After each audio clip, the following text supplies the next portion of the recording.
avons un programme un petit peu serré, donc nous allons commencer dès maintenant. Alors avant toute chose, bienvenue à vous tous pour cette première des rencontres que le collectif Roosevelt a le projet d'organiser dans les 8 circonscriptions françaises pour les élections européennes. Je me présente, Odile Poutenikov, coordinatrice des groupes locaux du collectif Roosevelt en Île-de-France. Nous vous remercions d'avoir répondu très nombreux à notre invitation.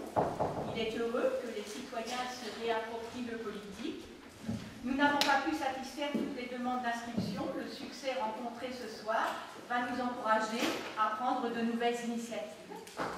Le collectif Roosevelt, un collectif de citoyens, plus de 113 000 signataires d'un manifeste qui pose un diagnostic et propose 15 solutions pour sortir de la situation chaque jour plus grave révélée par la crise de 2008, un mouvement à préoccupation profondément politique, non partisane. Après avoir au printemps dernier élaboré et diffusé largement dans toute la France un tract contre l'abstention aux élections européennes, sans aucune consigne de vote, nous avons souhaité poursuivre le travail entamé sur les enjeux de ces élections, sur ce que peuvent faire les institutions européennes dans plusieurs secteurs décisifs pour l'avenir proche de l'Union européenne et par là décisifs pour celui de ses pays membres. Les questions bancaires et financières occupant tout naturellement une place centrale dans nos propositions pour éviter l'effondrement, avons-nous écrit, elles sont au cœur du petit livre du collectif Roosevelt sorti au printemps dernier, Stop à la dérive des banques et de la finance. C'est sur ces questions que nous avons choisi de revenir avec vous ce soir. Nous sommes très reconnaissants à Franck Chevalet de l'association Sol en Scène d'avoir accepté de nous donner une représentation de la pièce Banque centrale, dont il est l'auteur-interprète, dans des conditions nettement moins confortables que celles d'une scène classique. Beaucoup d'entre vous ont pu assister aux 4 premières scènes de la pièce en introduction ludique à certains des thèmes de la très sérieuse conférence-débat que nous ouvrons maintenant. La 5e et dernière scène de Banque centrale nous conduira vers la conclusion de la soirée. Nous remercions chaleureusement Pervenche Berès, qui va certainement arriver, et Eva Joly, pour la simplicité avec laquelle elles ont accepté de nous donner de leur temps. Eva Joly est députée européenne, élue du parti Europe Écologie au sein du groupe des Verts Alliance Libre Européenne au Parlement européen. Elle est membre suppléante de la Commission des affaires économiques et monétaires. Pervenche Berès est députée européenne, élue du Parti socialiste au sein du groupe de l'Alliance progressiste des socialistes et démocrates au Parlement européen. Elle est membre titulaire de la Commission des affaires économiques et monétaires. Nous avons regretté que les députés européens, élus du mouvement démocrate au sein du groupe Alliance des démocrates et des libéraux pour l'Europe, ne donnent pas suite à notre invitation. Tous nos remerciements vont également à Michel Krinex, ancien commissaire contrôleur des assurances, animateur de l'atelier Banque Finance du collectif Roosevelt, co-auteur avec Claude Simon et Guy Fleury du livre Stop à la dérive des banques et de la finance, paru aux éditions de l'Atelier en mai 2014, en vente sur le stand librairie qui est au fond de la salle derrière vous. À Grégoire Liaudet, qui est chargé des questions financières au département plaidoyer international de l'ONG Secours catholique. Des exemplaires du rapport. On a des exemplaires? D'accord, tu donneras le lien tout à l'heure. Donc, téléchargeable, le rapport produit conjointement par CCFD Terre Solidaire et le Secours catholique sur l'information donnée par les banques pour la première fois en 2014 relativement à leurs implantations dans les paradis fiscaux, sont donc disponibles derrière le lien que tu vas donner, c'est ça, sur la plateforme paradis fiscaux. Mathias Thépaut, qui va prendre ma place dans un instant, journaliste économique spécialisé dans les secteurs bancaires et immobiliers à la Tribune.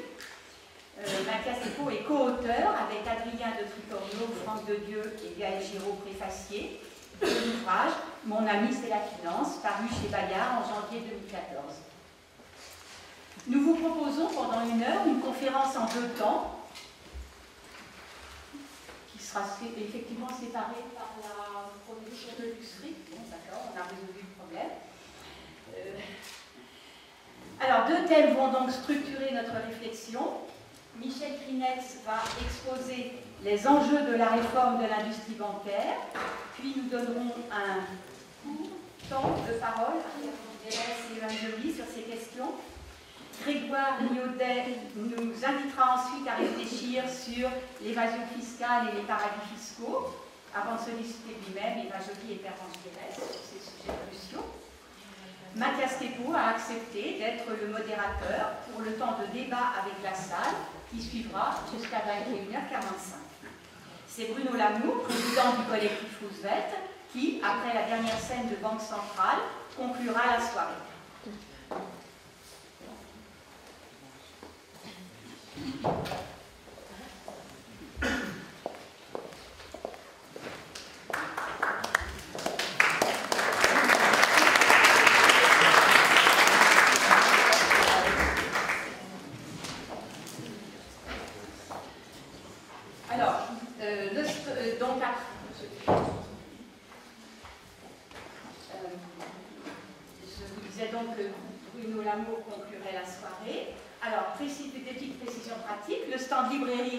Ouvert un moment. Dernier point, la soirée est gratuite, mais rien ne vous interdit d'alimenter le chapeau, la boîte en fait, qui est à votre disposition sur le stand librairie. Par ailleurs, plus nous serons nombreux, mieux nous serons entendus. Et si vous partagez le diagnostic et les propositions du collectif, alors n'hésitez pas à nous rejoindre, des bulletins d'adhésion vous attendent. Et si vous avez des compétences particulières dans les domaines couverts par les propositions du collectif, venez nous rejoindre, le travail ne manque pas. Nous vous souhaitons une très bonne soirée.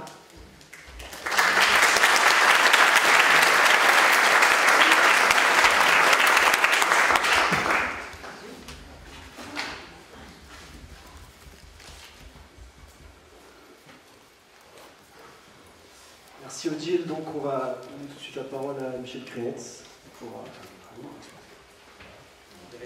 Michel.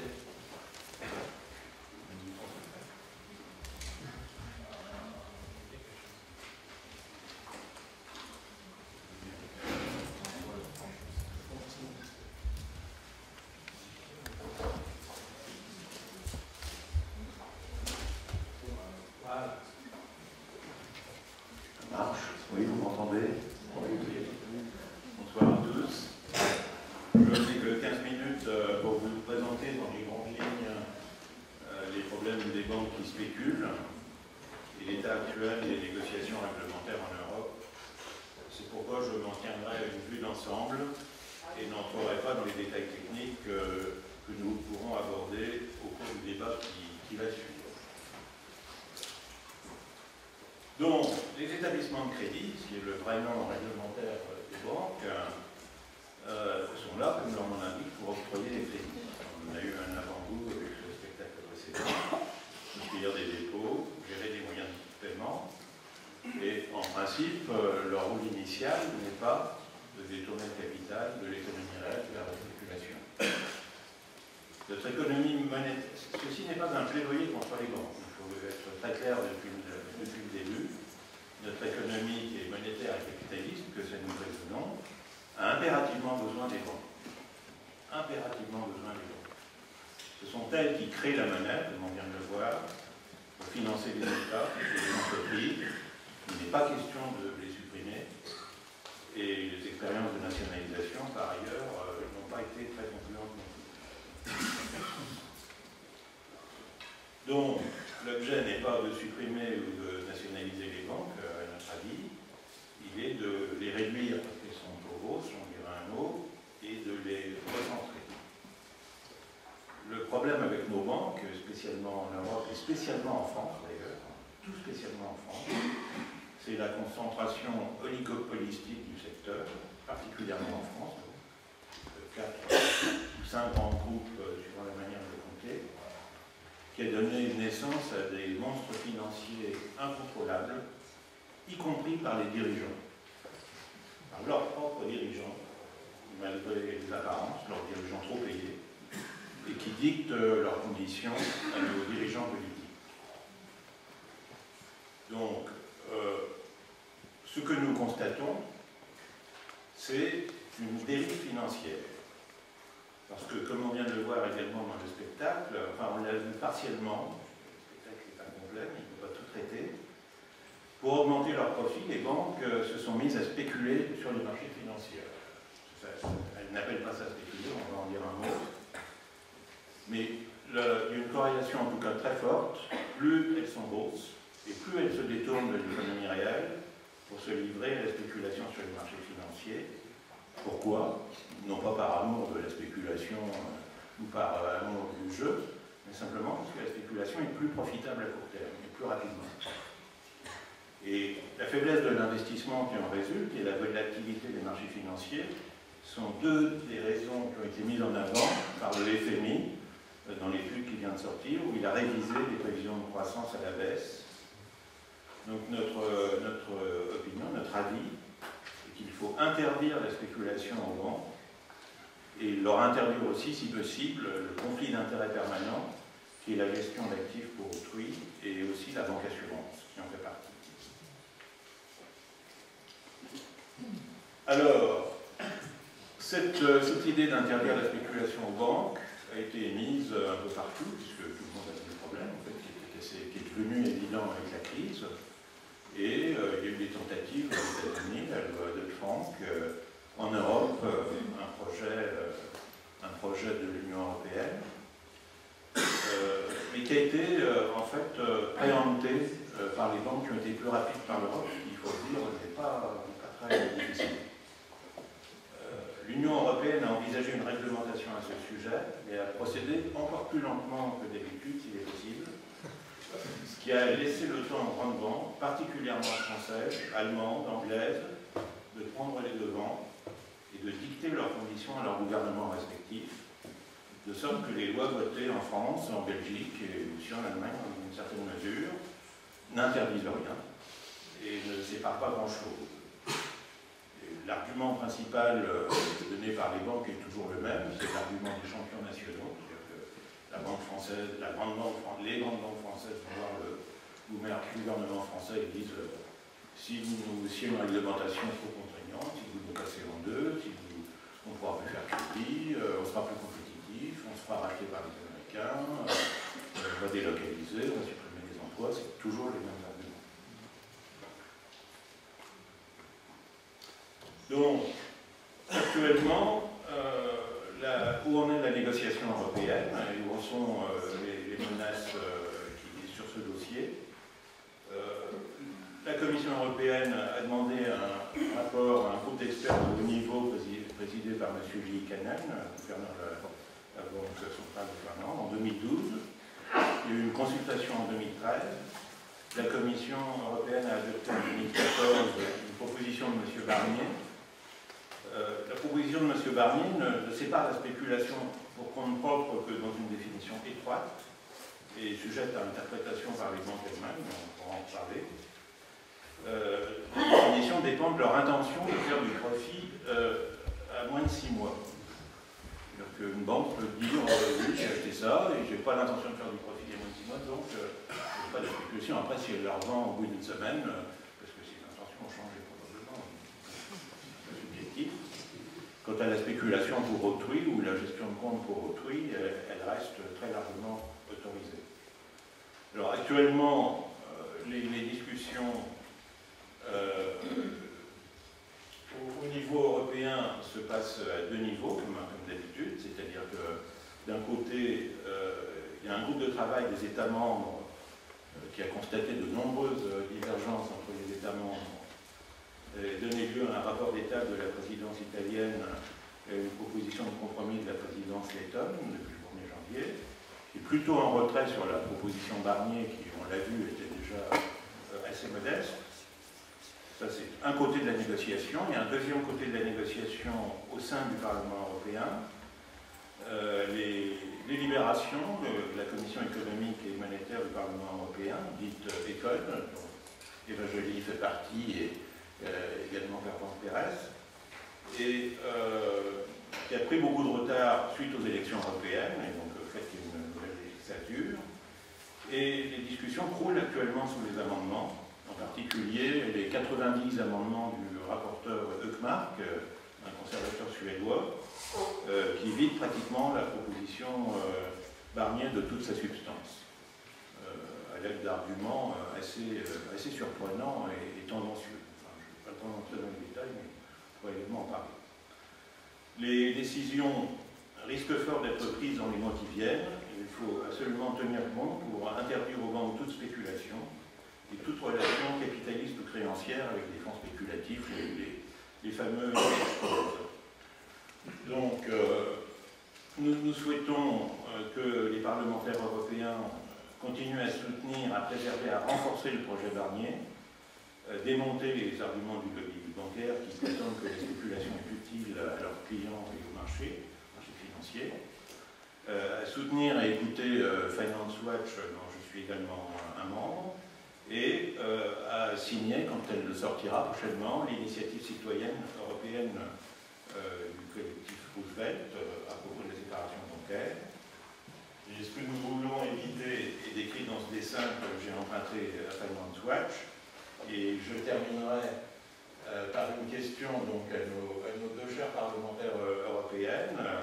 C'est est-ce qu'elles sont au minimum d'accord pour défendre la proposition Barnier, qui me paraît un socle qu'il ne faut pas éprécher davantage, et est-ce qu'elles ont éventuellement des propositions pour aller plus loin? Je vous remercie de votre attention. Merci Michel.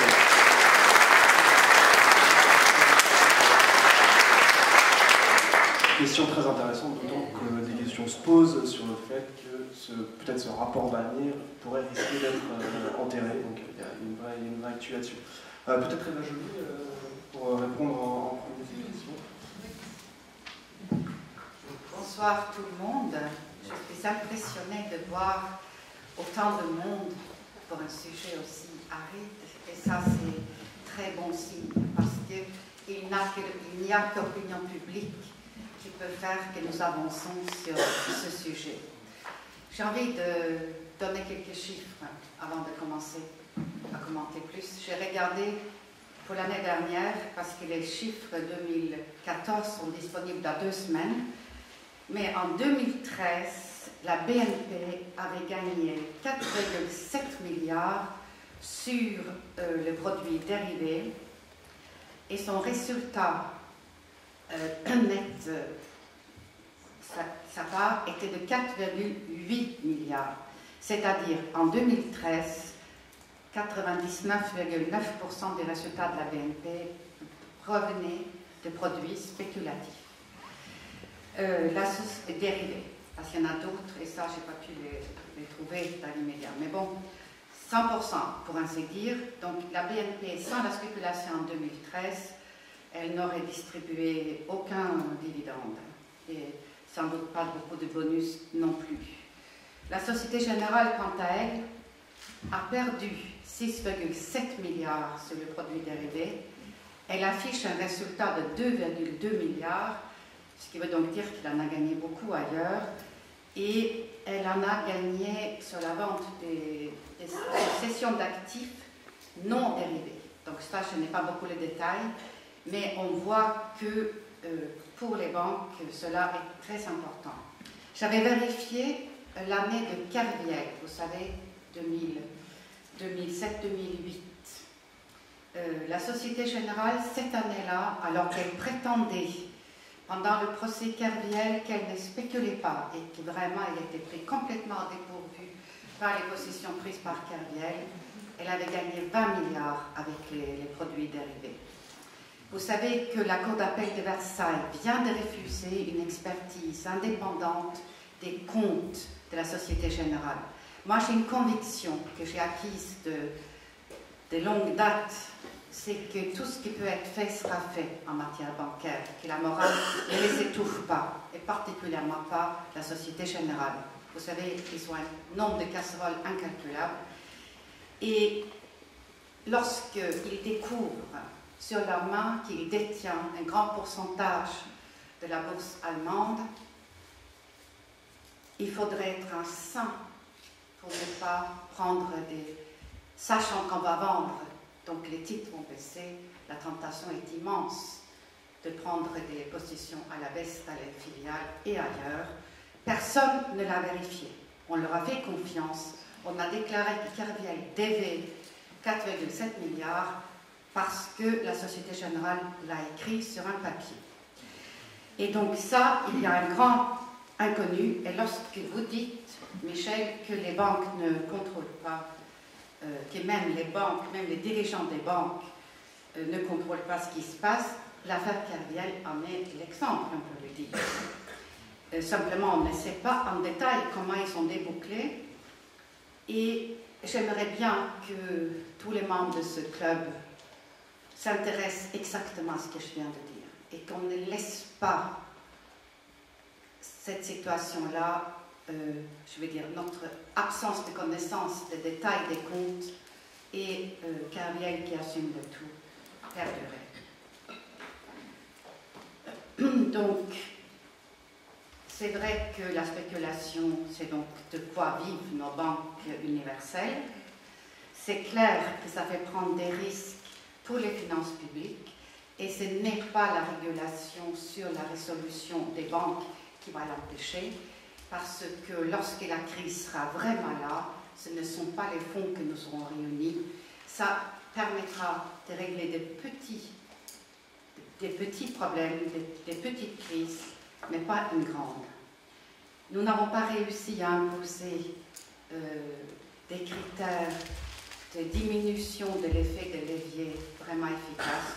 Donc la situation aujourd'hui n'est pas bien meilleure qu'elle n'était en 2007.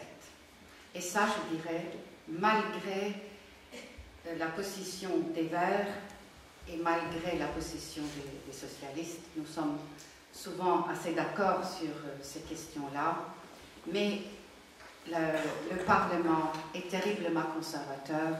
Nous avons un commissaire de la régulation financière, Jonathan Hill, qui est un dandy et qui a passé toute sa vie comme lobbyiste des banques. Il a fait une intervention lorsque nous lui avons posé des questions avant devant le Parlement. Il a expliqué qu'il ne fallait pas trop réglementer parce que c'était l'emploi qui est en cause. Il se garde bien de dire qu'en réalité, c'est aussi vraiment leur résultat. Je crois que c'est ce que je voulais dire. Deux ou trois petites autres choses. C'est que nous ne prenons pas vraiment les bonnes directions. En France, la loi Macron et l'amendement déposé sur le secret des affaires qui éventuellement permettrait de ne pas publier ces comptes est un pur scandale. Et je compte sur les écologistes et les socialistes pour ne pas voter cet amendement. Je profite de ce que j'ai la parole. J'ai passé des dizaines d'années de ma vie à lutter contre la corruption et j'ai un network de procureurs un peu de partout dans le monde. Et c'est avec grande tristesse que j'ai vu dimanche qu'Alberto Nisman a été retrouvé mort chez lui. Un Argentin, procureur, en charge d'une enquête sur l'attentat terroriste il y a 20 ans contre des prémices et des Juifs, 84 morts, 250 blessés. Il venait d'établir que la présidente actuelle, en fin de mandat, Christina Kirchner, était impliquée, avait passé, pas dans l'attentat, mais qu'elle avait passé un pacte avec l'auteur de cet attentat qui, selon lui, était l'Iran, qui, moyennant des contrats succulents pour l'Argentine, elle aurait promis l'impunité et que ce juge a travaillé 10 années pour démontrer le contraire. Il disait qu'il allait annoncer le lundi à la commission parlementaire et faire écouter des bandes qu'il avait. La présidente argentine a déclaré qu'elle regrettait beaucoup son suicide. Elle n'avait même pas encore attendu le résultat de l'autopsie. Donc c'est un métier dangereux. Et l'impunité, c'est vraiment le problème numéro 1. Voilà, j'ai profité indûment de la parole. Merci Valérie.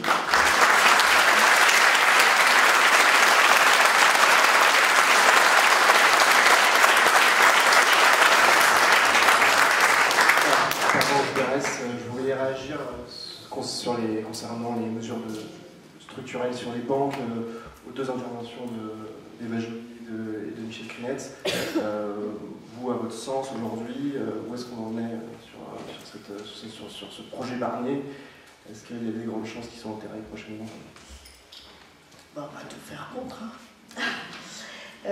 Merci d'abord au collectif d'avoir organisé cette soirée. Je crois que ça faisait un bout de temps qu'on cherchait plus ou moins une date. Et le fait qu'on se réunisse aujourd'hui, au moment où la Banque centrale vient d'annoncer un plan de 1000 milliards d'euros, c'est peut-être un signe qu'il y a des choses qui bougent, peut-être pas toujours dans le sens que nous souhaitons et avec les conditions que nous souhaitons, mais quand même il y a des choses qui bougent et qui sont liées à ce qu'il y a une réalité qui s'impose et qui continue à progresser, y compris, je pense, avec les résultats potentiels en Grèce dimanche. Moi, je ne veux pas répéter ce que les deux prédécesseurs, les deux orateurs précédents ont pu indiquer. Donc, je voudrais remettre en lumière le contexte dans lequel le débat est en train de se dérouler. Il se trouve que j'ai présidé la commission économique et monétaire au moment où la crise a explosé. Et donc en 2007, et j'ai vu immédiatement ce débat s'ouvrir sur la séparation bancaire.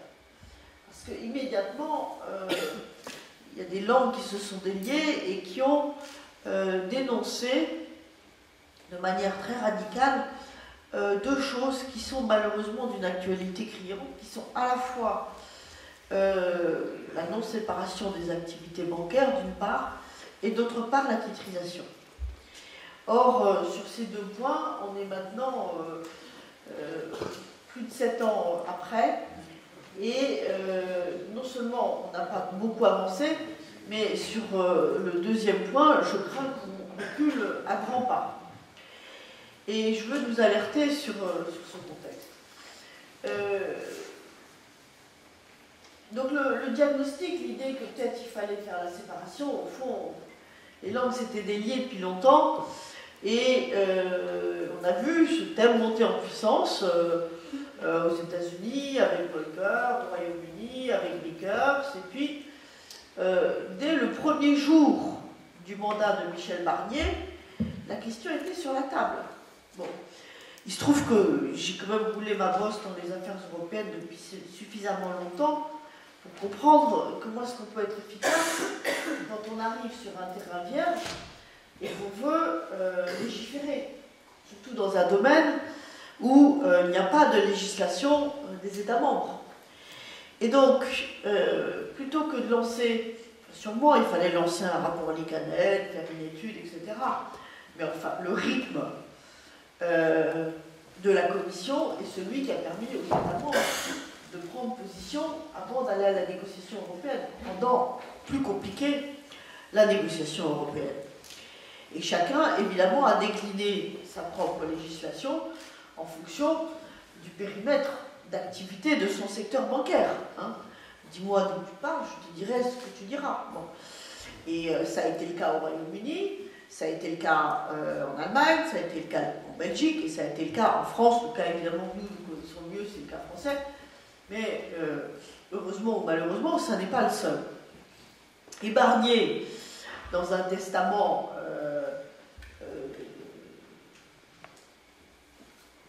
dont il considère sûrement qu'il l'honore, a laissé sur la table ce texte son successeur, mais sans avoir vraiment engrangé grand-chose. Hein. Donc c'est très bien de mettre des textes sur la table, mais c'est encore mieux, me semble-t-il, de les mettre au bon moment et de se battre pour les faire adopter une fois qu'on est convaincu que c'est ça qu'il faut faire. Et depuis, la donne a quand même radicalement changé, parce qu'on n'a plus un commissaire qui dit qu'il veut faire bien, on a un commissaire qui dit qu'il ne veut pas faire, et qui s'en fiche. Qui s'en fiche Parce que le fameux texte qui est aujourd'hui sur la table, alors M. Krinetz a dit qu'on croulait sous les amendements, j'ai fait un body language que ceux qui sont juste devant moi ont immédiatement noté. Non, non, on ne croule pas encore sous les amendements. Pour l'instant, il y a juste les amendements du rapporteur, et on est tous là ce week-end en train d'écrire nos amendements, puisqu'on a jusqu'au 30 pour les déposer. Et là, on va couler sous les amendements. Et là, la foire d'emploi va être ouverte pour voir qu'est-ce qu'on peut sortir du dispositif. Et le commissaire actuel, évidemment, s'en fiche comme de sa première ministre, puisqu'il y a dans ce, y compris dans la proposition Barnier, un fameux article 21 qui dit le Royaume-Uni est en dehors de l'affaire. Parce qu'il a sa propre loi nationale, qui officiellement va plus loin. Mais ça, c'était, moi, parmi les choses, j'espère que Eva Joly sera d'accord là-dessus, moi, parmi les choses que je dis dans le débat actuel, pour être vraiment dans le cœur de la négociation, c'est que, très bien, Barnier a sûrement fait une étude d'impact très sérieuse pour montrer que Vickers égale ce qu'il allait proposer. Mais si on bouge Barnier, on bouge l'équivalence avec Vickers. Et à un moment, il va falloir le surveiller. D'autant plus que quand on regarde, si on regarde les grandes banques qui sont actives sur ces tenues de marché, qui sont ce qu'on cherche, qui est le mot techno pour parler des phénomènes de spéculation que vous avez identifiés, elles sont toutes à Londres. Elles sont toutes à Londres. Et elles ont toutes ces activités à Londres, y compris les américaines. Bon.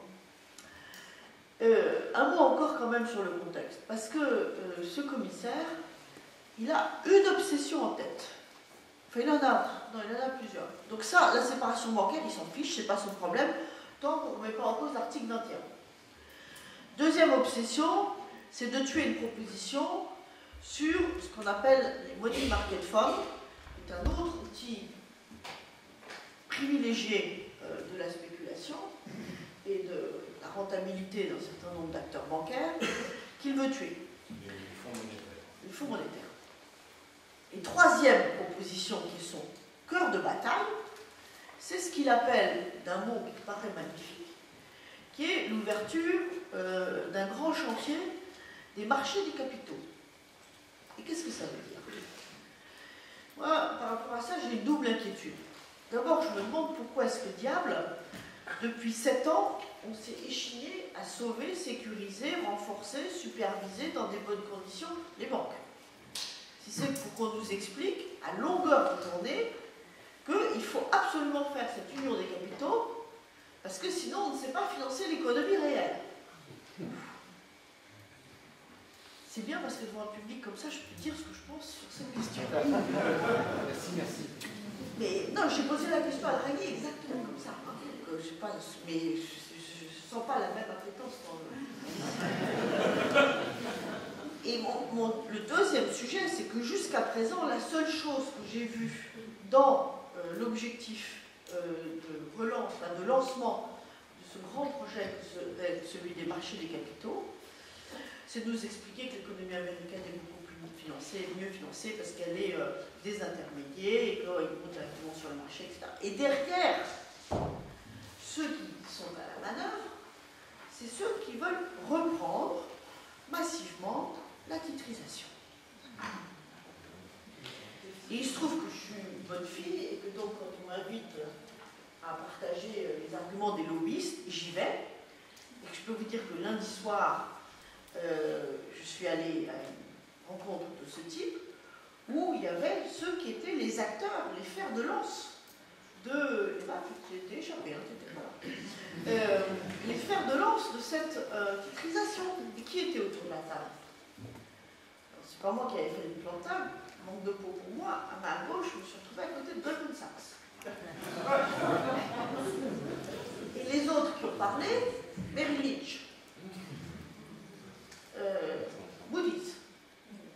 Voilà. C'est une sorte de transposition réelle de la pièce que vous avez vue tout à l'heure. Ah mais ça c'était dans la salle à manger, hein. J'ai pas pris de photo mais on y était. Bon. Voilà. Donc moi, je rappelle juste ça, parce que quand même, sur ce qu'on va faire sur les banques, il faut qu'on ait bien ça en tête. Premier point. Deuxième point. Le commissaire s'en fiche, les États membres au Conseil ont leur propre business, et vis-à-vis de leur électorat, ils peuvent dire, mais écoutez, nous on a déjà fait le ménage, on a adopté une loi, on n'a pas besoin d'avoir encore plus une loi européenne. Et donc, ce que j'ai dit dans mon intervention hier quand on en a débattu, c'est que je pense qu'il faut que le Parlement européen joue fin. Il faut qu'on soit l'espace où on trouve une majorité forte, une solution intelligente, qu'on oblige le Conseil à porter. Parce que sinon, si on va sur une provocation dans un sens ou dans un autre, le Conseil se précipitera pour enterrer. Enfin, il attend qu'on lui envoie qu'on lui tende une perche pour pouvoir enterrer le dossier. Hein. Et je ne peux pas faire la rabat-joie, mais j'ai trop en tête ce qui s'est passé. Je m'excuse, je fais une toute petite parenthèse. Sur le projet maternité, ça vous dit quelque chose? C'est un projet qu'on a beaucoup porté pour qu'au niveau européen on définisse.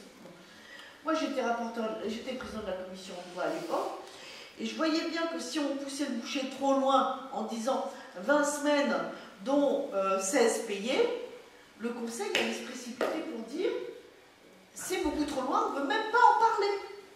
Et donc ils en ont même pas parlé. Et donc je ne veux pas qu'on se retrouve dans cette situation.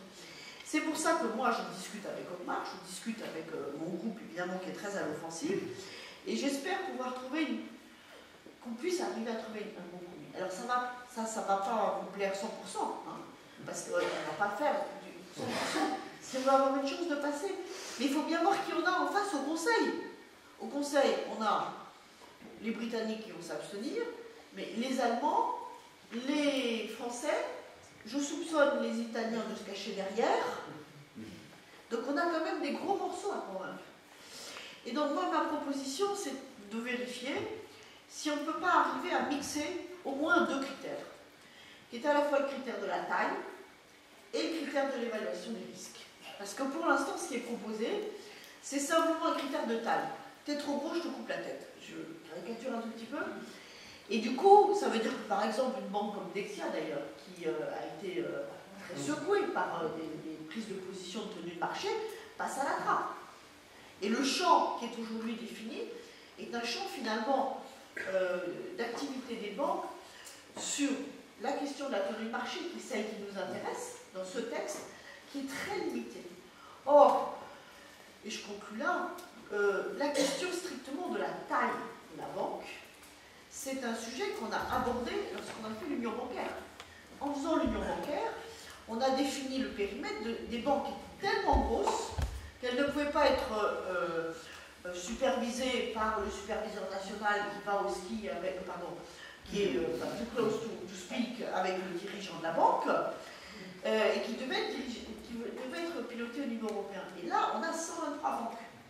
Donc on a 123 banques qui sont dans la supervision européenne parce qu'elles sont trop grosses, mais ça ne correspond pas au même du tout que l'on retrouve si on applique les critères qui sont aujourd'hui sur la table pour couper la tête de tel ou tel établissement. Il faudra être très très fin en fait. Ça va être le principe de la négociation, c'est toute la complexité de la gouvernance aussi européenne, c'est de trouver le bon équilibre à la fois pour ramasser l'arche et pour atteindre l'objectif quand même, pour faire quelque chose.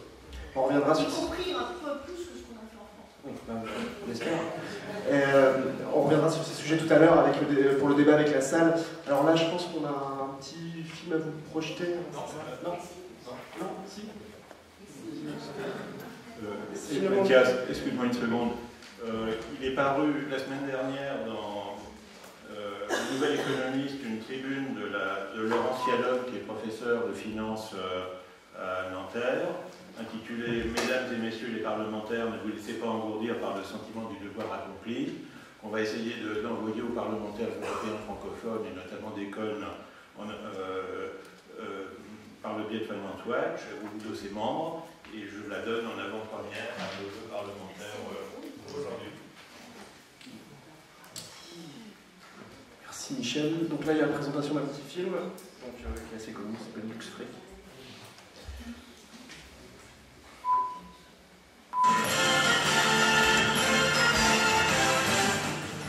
vous savez quoi? La fraude fiscale légale, c'est possible. Grâce à LuxFreak. Ouais, c'est trop fort. C'est vrai, avec LuxFreak, l'évasion fiscale est plus performante. La preuve, avec son agent conservateur tricolore, LuxFreak efface les mesures antifraude fiscale les plus tenaces. Regardez bien, pourquoi payer quand d'autres peuvent le faire à votre place? LuxFreak augmente les inégalités sans entacher les intérêts des plus fortunés.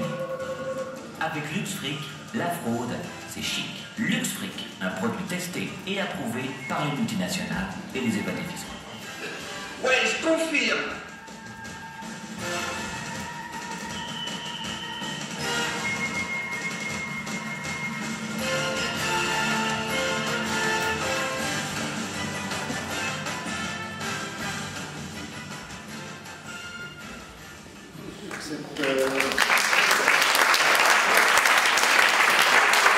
Sur cette note d'humour, on passe la parole à Grégoire Liaudet pour parler de paradis fiscaux et évasion fiscale. Donc on change un tout petit peu de sujet, mais ça reste un sujet absolument passionnant, pour le coup un sujet qui est assez en termes de régulation, on a quand même avancé beaucoup plus que sur la séparation. On a avancé et puis on est au milieu du guet en quelque sorte, on est toujours au milieu d'un guet quelconque, mais sur celui-là en ce moment, au moins sur un sujet. Quelques mots de contexte au préalable et quelques peut-être chiffres qui peuvent donner le vertige. Le groupe socialiste avec un membre du Tax Justice Network avait estimé il y a quelques années à 1 000 milliards le manque à gagner pour l'Union européenne en matière fiscale. C'est à peu près le même montant de fuite de capitaux illicites pour les pays en développement, ce qui constitue pour ces pays-là 11 fois l'aide publique reçue et même 1,3 fois les investissements directs étrangers reçus. Et c'est des chiffres qui sont en hausse constante au fil des années, malgré un ralentissement de la hausse au moment de la crise. Tout ça, c'est beaucoup le fait des grandes entreprises, des banques, qui sont les principaux acteurs de cette évasion fiscale et qui grèvent notre pacte social en faisant reposer la charge de l'intérêt général sur des entreprises qui ne peuvent pas s'adonner à ces pratiques et sur des citoyens et des ménages comme vous et moi. Sur ce front de l'évasion fiscale, il y a quand même eu quelques avancées ces dernières années, notamment grâce, alors je ne sais pas s'il faut dire grâce, mais à cause de la crise financière qui a mis en lumière l'utilisation des paradis fiscaux. C'est un sujet sur lequel les organisations de société civile s'étaient mobilisées depuis des années et qui a permis aussi l'éveil des consciences. L'action de plusieurs parlementaires, nationaux ou européens, et Eva Joly, Pervenche Berès ont aussi été actives sur ces dossiers-là. Et puis aussi grâce à certains journalistes, à des médias et à des révélations sur des scandales, le dernier étant en date étant lié à ce qu'on vient de voir autour de LuxLeaks et sur laquelle il y a une initiative de parlementaires, notamment nos deux présentes ce soir, pour créer une commission d'enquête. Ils pourront peut-être en toucher un mot tout à l'heure. Dans tous ces phénomènes d'évasion fiscale, les banques sont au centre des mécanismes, pour elles-mêmes et pour leurs clients, que peuvent être les grandes entreprises ou les grandes fortunes individuelles. De nombreux chantiers ont été entamés au niveau de l'Union européenne qui concernent directement les banques. Tout ce qui concerne l'échange automatique d'informations, tout ce qui concerne les registres des trusts, des sociétés opaques. Il y a des chantiers en cours qui ne sont pas forcément aboutis ou qui vont qu'à un cas. Un autre sur lequel je vais plus particulièrement m'attarder, c'est sur la question de la transparence pays par pays des banques. Ça a été une avancée, une des seules avancées considérées comme avancées de la loi bancaire française, et ça a permis aussi, ça a facilité, on pense, l'adoption au niveau européen de cette même disposition dans la foulée en 2013. Oui, c'est en 2013. Oui. Des députés et de la société civile. Et ces données, donc cette exigence de transparence pays par pays, va permettre de connaître cette année pour l'ensemble des banques européennes le nom des filiales, leurs activités, leur chiffre d'affaires, le PNB en jargon, les effectifs, les bénéfices, les impôts et les subventions reçues, pays par pays d'implantation. Et donc ça, c'est une mesure importante, peut-être sur laquelle il faut dire quelques mots, parce que c'est une première étape nécessaire et indispensable, mais on va pouvoir en parler, ce n'est pas l'aboutissement de tout. C'est une alternative aussi à l'interdiction d'exercer dans les paradis fiscaux, puisque qu'est-ce qu'un paradis fiscal? Officiellement, il n'y en a quasiment pas. La liste française elle est quasi vide, la liste de l'OCDE elle fait l'objet de marchandages diplomatiques qui font qu'il n'y a pas les pays les plus nocifs dedans. Et du coup, dire qu'on va interdire aux banques d'aller dans les paradis fiscaux ou on va boycotter les paradis fiscaux, c'est un non-sens parce que officiellement, il y a quasiment... Et puis paradis fiscaux n'est pas un terme juridique. L'idée, avec cette mesure, c'est de vérifier si les activités déclarées dans ces territoires correspondent à une activité réelle ou s'il y a eu des placements artificiels des bénéfices pour échapper à l'impôt dans le pays où l'activité a été réalisée. Donc on peut tout à fait autoriser une banque à être implantée au Luxembourg si ça sert une clientèle sur place et si ça correspond à une activité sur place. Il ne s'agit pas d'interdire d'être au Luxembourg ou au Caïman s'il y a une activité réelle, mais il s'agit de le vérifier ça. Et donc avec cette mesure, on peut avoir un effet dissuasif, puisque les cas les plus extravagants, les banques et les autres acteurs vont, avec cette mesure, peut-être les corriger avant de publier. Ça donne une information essentielle aux administrations fiscales et aux législateurs pour enquêter plus avant dans la recherche des bases fiscales et voir où aller chercher les clés en dehors de la lumière du lampadaire, c'est un peu ça. Et puis ça donne aussi des informations sur les risques pris par les établissements et les entreprises pour les parties prenantes de cette entreprise ou de cette banque. Les investisseurs, les clients, les salariés qui ont besoin de savoir si, en s'implantant dans un paradis fiscal quelconque, il n'y a pas des risques démesurés par rapport à leur activité. Donc voilà, donc ça c'est ce qu'on attend un peu de cette mesure. Il y a aussi, peut-être en complément, une initiative qui a été lancée au niveau du G20 et de l'OCDE pour gérer cette question de la fiscalité des grandes entreprises. Donc ça dépasse le cas des banques, mais elles sont aussi là-dedans. Et du coup, l'OCDE, ça a été validé par le dernier G20, a entériné un plan d'action à mettre en œuvre. Et dans ce plan d'action figure cette mesure de transparence pays par pays. Petite parenthèse, on a longtemps été fustigés comme des doux utopistes ou des gens qui étaient à côté de la plaque par les officiels de l'OCDE en prenant cette mesure, et puis maintenant ils se sont bien rendus compte qu'il fallait quand même la prendre en compte. Donc on n'était pas complètement à côté de la plaque non plus. Le problème qu'il y a dans ce reporting prévu par l'OCDE, c'est qu'il ne serait pas public. Il serait juste à disposition des administrations fiscales, mais s'il n'est pas public, ça pose la question de l'information pour les parties prenantes, comme je l'ai décrit tout à l'heure. Ça pose la question aussi de savoir est-ce que ces entreprises ne vont pas ensuite aller négocier avec les administrations fiscales, et puis ça peut se finir dans le cabinet du ministre du budget pour faire un petit arrangement pour pas que ce soit trop dommageable pour l'entreprise. Et puis quid des pays tiers, des pays, notamment les pays en développement qui sont souvent les premières victimes de ces agissements et qui ne peuvent pas peser dans les négociations avec ces entreprises. Donc voilà, donc on a cette mesure-là. On a eu quelques éléments donnés par les banques françaises en 2013 et dont, comme disait Odile tout à l'heure, on a publié un rapport d'étude avec la plateforme Paradis fiscaux et judiciaires. Donc, comme je donne les références, c'est téléchargeable sur le site internet de la plateforme Paradis fiscaux et judiciaires qui s'appelle stopparadisfiscaux.fr. Il y a eu pas mal de reprises médiatiques à ce moment-là.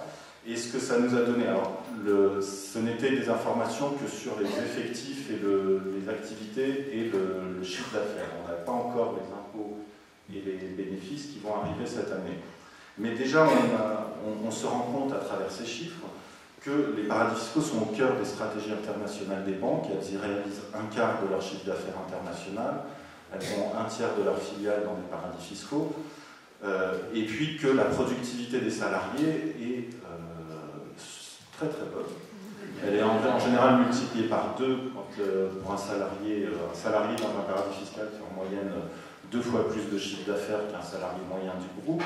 C'est même 3 fois plus pour la Société Générale. Et puis on a quelques cas rigolos comme ça sur certains territoires. Par exemple, le salarié de la BPCE irlandais est 13 fois plus productif que ses collègues ailleurs sur la planète. Il faut les rapatrier en France. Oui. Écoutez, c'est le conseiller... Le conseiller de Jean-Marc Ayrault, qui a supervisé la loi bancaire, vient d'être nommé directeur de la stratégie de Natixis.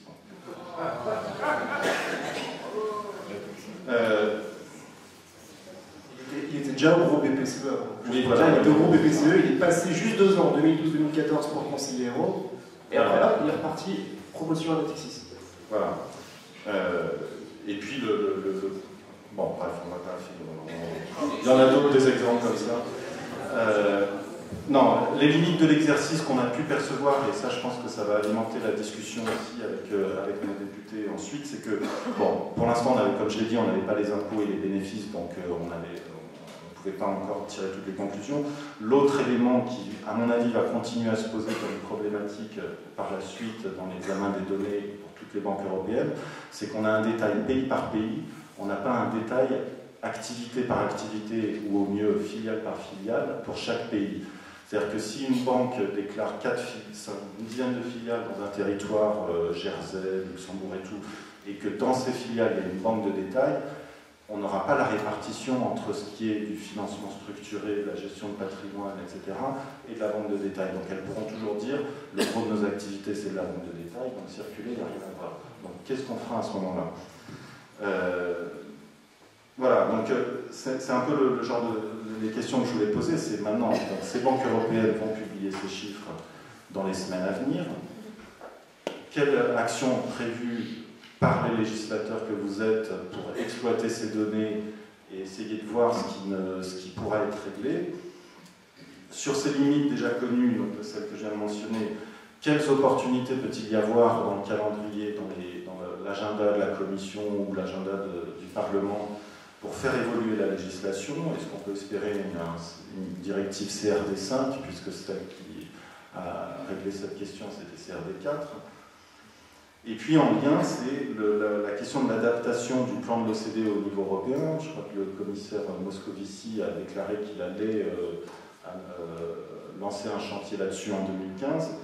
Quelle marge de manœuvre il pourrait y avoir pour exiger la publicité de ce reporting et ne pas le garder entre soi, administration fiscale, ministères nationaux et entreprises.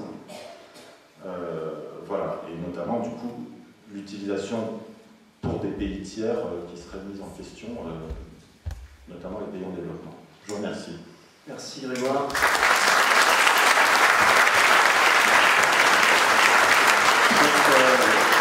Je donne la parole à Eva Joly pour répondre à ces questions.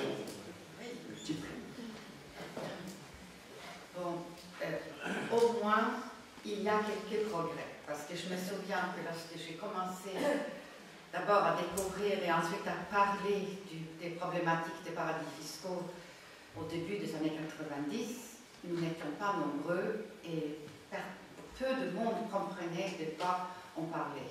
Et je me souviens que lorsque j'expliquais ça à des administrateurs de société, je comprenais qu'eux-mêmes ne savaient pas quels étaient les mécanismes en place. Et donc je pense qu'il y a une énorme prise de conscience et qu'aujourd'hui c'est vraiment mainstream. Tout le monde sait que les paradis fiscaux, c'est l'ennemi de la transparence, de la démocratie. Et ces avancées, notamment le fait que le G20 maintenant exige des échanges automatiques d'informations, ce sont des progrès très importants. Mais il y a toujours, c'est-à-dire qu'on n'est jamais content parce que l'échange automatique d'informations demandées, ce n'est encore que pour les personnes physiques. Donc c'est très très facile de contourner, c'est-à-dire l'obligation existe pour Madame Bettencourt, mais elle n'existe pas pour les sociétés de gestion du patrimoine de Madame Bettencourt. Voyez-vous, c'est donc encore des grands... Mais bon, nous avançons. Grégoire nous a rappelé le chiffre. C'est vrai que la Commission a aussi confirmé le chiffre de 1000 milliards de coûts pour les États membres de l'évasion fiscale. Et évidemment, dans une période de crise, cela est tout à fait intolérable. C'est le même chiffre que les flux financiers illicites en provenance des pays en voie de développement. Et là aussi, ça mérite notre réflexion. L'aide au développement, c'est à peu près 100 milliards par an. Ça, dans les bonnes années, peut-être 120, 130, lorsqu'on y comprend l'aide humanitaire. Par contre, les manques à gagner des pays en bas de développement est donc 10 fois plus. Et voilà comment est-ce qu'opèrent les multinationales qui sont dans les pays en bas de développement. Nous avons mis du temps à comprendre ça aussi. Et lorsque j'ai travaillé pour la Norvège, nous avions demandé à la Banque mondiale de faire une étude sur les flux financiers illicites et nous financions la Norvège.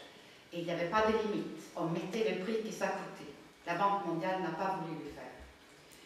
Finalement, nous l'avons fait, des économistes norvégiens, avec toutes les méthodes disponibles. Et donc, la première fois le chiffre a été publié et certifié était en 2009. Et voilà comment ils font. La multinationale Ensemble, elle va importer des États-Unis ce dont elle a besoin pour faire tourner la mine, par exemple. Là, on a pu établir que les prix d'import étaient en moyenne 15% supérieurs au prix d'export vers la Norvège ou des pays européens. Lorsqu'on exporte vers l'Afrique, c'est plus cher. C'est-à-dire l'import, on majore les prix. L'export, c'est le contraire. Lorsque la Zambie vend son cuivre, nous avons pu établir qu'elle le vendait genre 30% en dessous du prix du marché parce que c'est vendu à une filiale d'un multinational qui se trouve dans un paradis fiscal. Donc, pas de bénéfice en Zambie. Entre les deux, on va s'arranger pour que ça soit toujours à peu près zéro. Et par contre, évidemment, les cuivres vont être vendus au prix du marché au consommateur, mais le bénéfice est réalisé dans un endroit où il n'y a pas d'impôt sur les bénéfices. C'est-à-dire, pour savoir ça, il faut aussi s'appliquer parce que l'île Maurice, par exemple, qui était l'endroit employé par la Zambie, ils ont une réglementation fiscale de 500 pages et où il est dit que le taux d'imposition est de 29,5%. Mais si vous cherchez, vous trouvez l'article 87 bis où il est dit qu'on peut en être exonéré si on fait la demande. Et je dirais que le Luxembourg, c'est pareil. Le Luxembourg, le taux officiel est aussi de 29%. Mais la société britannique Chime, qui a un tax ruling que nous connaissons grâce au lanceur d'alerte Antoine Deltour, nous connaissons l'accord que Chime a et elle a payé genre 0,25% sur les bénéfices grâce à des montages magiques. Mais nous pouvons maintenant les connaître. C'est mieux qu'au cirque. Et donc, 0,25, pourquoi est-ce que Luxembourg accepte d'avoir 0,25? Mais pourquoi est-ce qu'elle ne l'accepterait pas? Parce que Chine ne fait rien au Luxembourg. Elle ne produit pas. Et donc, elle a 0,25 de quelques milliards et c'est du pain béni. C'est l'Angleterre qui en est privée. Et c'est ça les paradis fiscaux. Ça sert à voler les produits fiscaux des autres pays, moyennant, on vend en fait sa souveraineté. C'est un commerce tout à fait noir, mais je pense que maintenant que les gens ont compris, et tout le monde a compris, ça va plus pouvoir continuer. Et c'est la raison de notre demande. Et cette demande a été portée par le groupe des Verts. Nous avons réuni les 187 signatures et quelques-unes de plus, ce qu'il fallait pour pouvoir faire la demande officiellement. les grands groupes n'ont pas envie, et j'aimerais peut-être que Pervenche nous en parle tout à l'heure, parce que vous savez que nous vivons avec une grande coalition entre les socialistes et les conservateurs qui ont décidé de protéger nos gènes. Je dois dire que les socialistes français, sur cette question-là, tous ont signé. Tous demandent la création de cette commission. Et j'en suis très heureuse. Mais ce ne sont pas les socialistes français qui font la loi dans ce groupe, malheureusement. Et la tentation est grande pour cette grande coalition, dans la réunion du 3 ou 4 février du président de commission, c'est eux qui doivent accepter de transmettre notre demande en plénière. Ils peuvent la bloquer. Simplement, pour moi, il faut que vous soyez là et que l'opinion publique ne l'accepte pas et que cela, en termes électoraux, ait un coût total. Et on voit là les limites de cette grande coalition. Et je pense que ça, c'est une situation dans laquelle c'est très difficile, mais il y en a évidemment plein d'autres.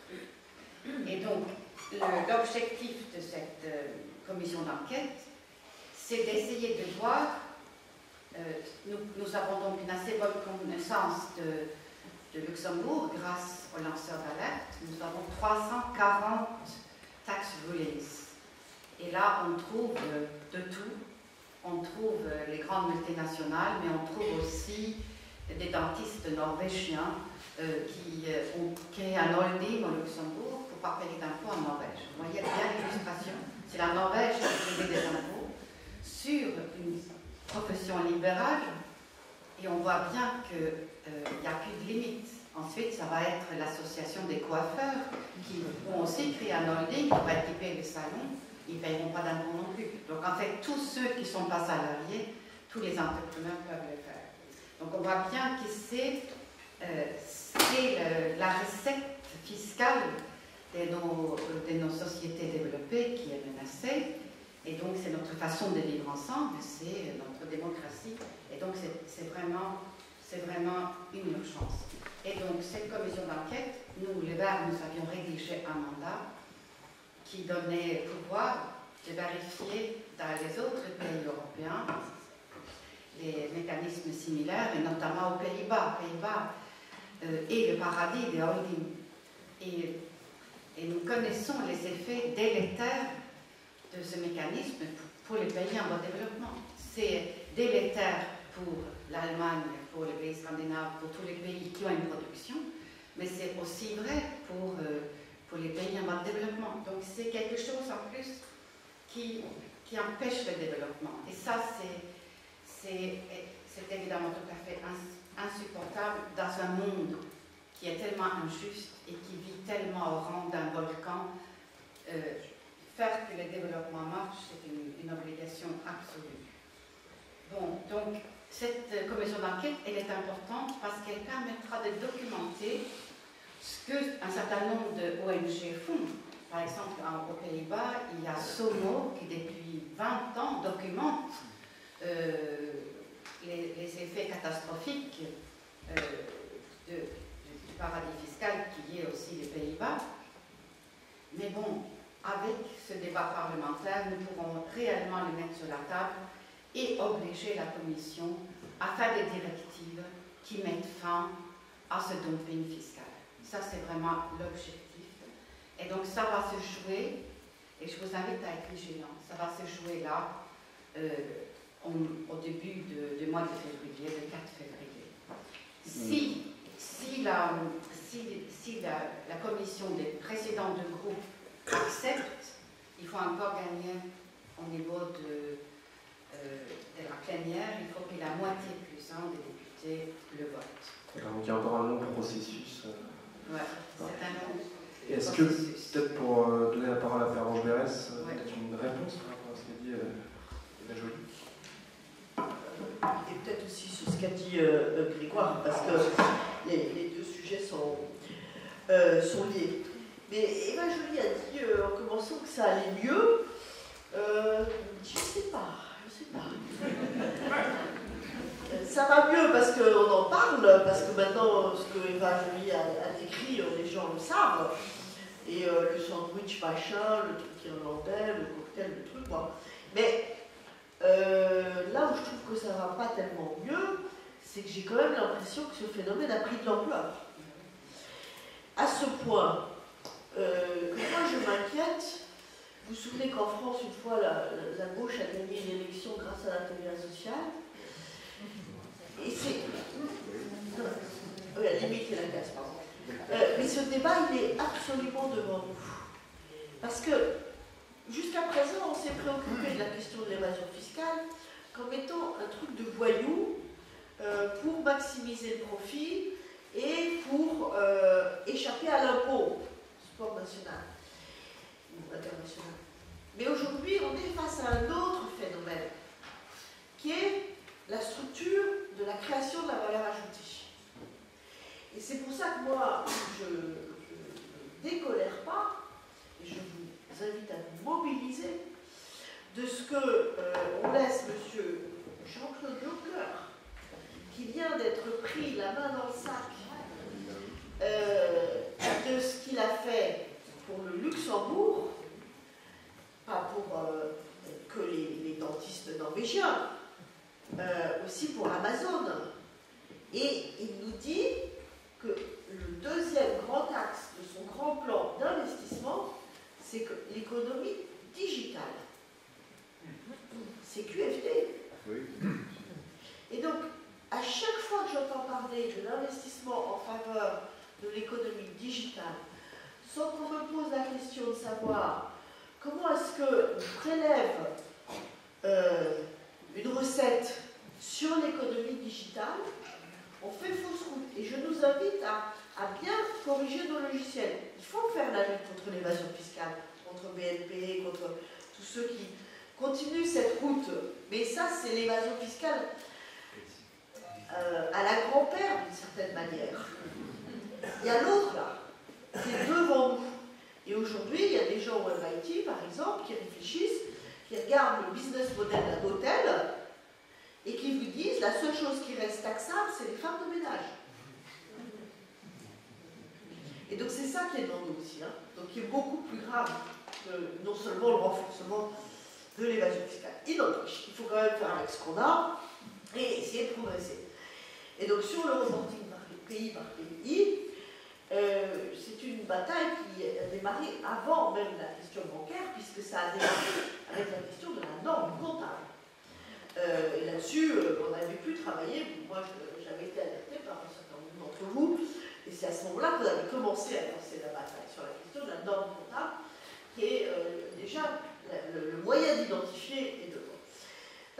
Derrière, à la suite de l'affaire LuxLeaks, c'est un des rares engagements concrets que Jean-Claude Juncker a pris. Donc maintenant, il faut quand même le mettre sous surveillance par rapport à cet objectif d'élargissement du reporting, non seulement aux personnes, mais aussi aux compagnies. Et puis, une fois qu'on a ça, on n'a pas tout. Hein, parce qu'une fois qu'on a le reporting, qu'est-ce qu'on en fait? Comment est-ce qu'on l'agglomère? Comment est-ce qu'on croise les données? Or, si ça reste entre les mains des administrations fiscales, moi, il y a un sujet que j'ai fini par comprendre, c'est que l'une des raisons pour lesquelles on progresse si mal en termes d'harmonisation fiscale, c'est même si la Commission était de bonne volonté, par exemple, pour harmoniser les bases fiscales de l'impôt sur les sociétés, il faudrait quand même qu'elle ait un peu accès aux bases des États membres, pour comprendre quel va être l'impact d'une mesure. Parce que sinon, on va lui dire, mais attends, tu parles de n'importe quoi, tu sais même pas ce que ça va faire comme effet. Et là, l'enthousiasme n'est pas délirant. Et l'échange, la coopération entre les administrations fiscales, c'est un des sujets qui est encore devant nous en termes d'efficacité. Comme il est dit, ça progresse, on fait des tests, enfin, on n'y est pas encore tout à fait. Je veux juste vous témoigner d'une des scènes de ma vie comme ça qui m'a beaucoup troublée. Il se trouve qu'à l'automne 2008, donc 15 jours après la chute de Lehman Brothers, se tenaient à Washington, comme tous les ans, les grandes assemblées l'Assemblée annuelle du FMI, de la Banque mondiale, etc. Donc toute la place financière de la Terre entière était là. Et on va, c'est comme à Cannes, il y a le in et le off, donc on va d'un colloque à un autre. Et au bout de 3 jours de tout ça, j'étais dans le off, il y avait Greenspan, il y avait Soros, et je suis quand même embêtée parce que ça fait 3 jours qu'il y a un mot que je n'ai pas entendu prononcer, c'est celui de paradis fiscal. Donc c'est vous dire quand même que voilà, cette prégnance de l'importance de la lutte contre les paradis fiscaux, c'est quelque chose qui reste absolument nouveau. Un mot, puisqu'Eva Joly en a beaucoup parlé de cette affaire de la commission d'enquête. Moi, depuis le premier jour, je l'ai dit dans le groupe socialiste, je l'ai dit dans la délégation socialiste française, j'ai soutenu cette proposition pour sa dimension politique.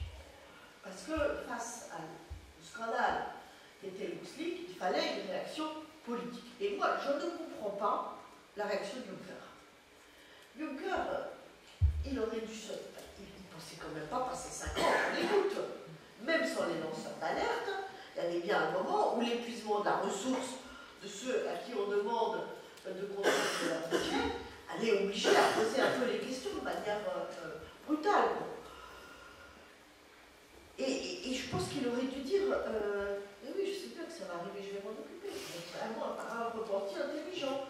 Là, il a donné l'impression qu'il était acculé, qu'il y avait un problème pour lui. C'est quelque chose que je ne comprends pas. J'ai un petit souci avec la commission d'enquête. C'est que, évidemment, on peut mettre les choses en place, etc. Mais on sait déjà beaucoup de choses sur cette histoire de reporting pays par pays, sur les pratiques des prescrits et des accords que les administrations fiscales autorisent à un tel et un tel. Et je crains que ce soit une toute petite déviation par rapport à des marqueurs un peu rapides, concrets, sur un programme sur lequel on sait qu'il faut avancer. Vous appelez une sorte de pragmatisme sur le moment, une bonne analyse de tout ce que tout le monde sait. Et puis, voilà, parce que vous voyez, on sait bien que pour faire avancer une législation européenne, 5 ans, c'est pas de trop. Hein.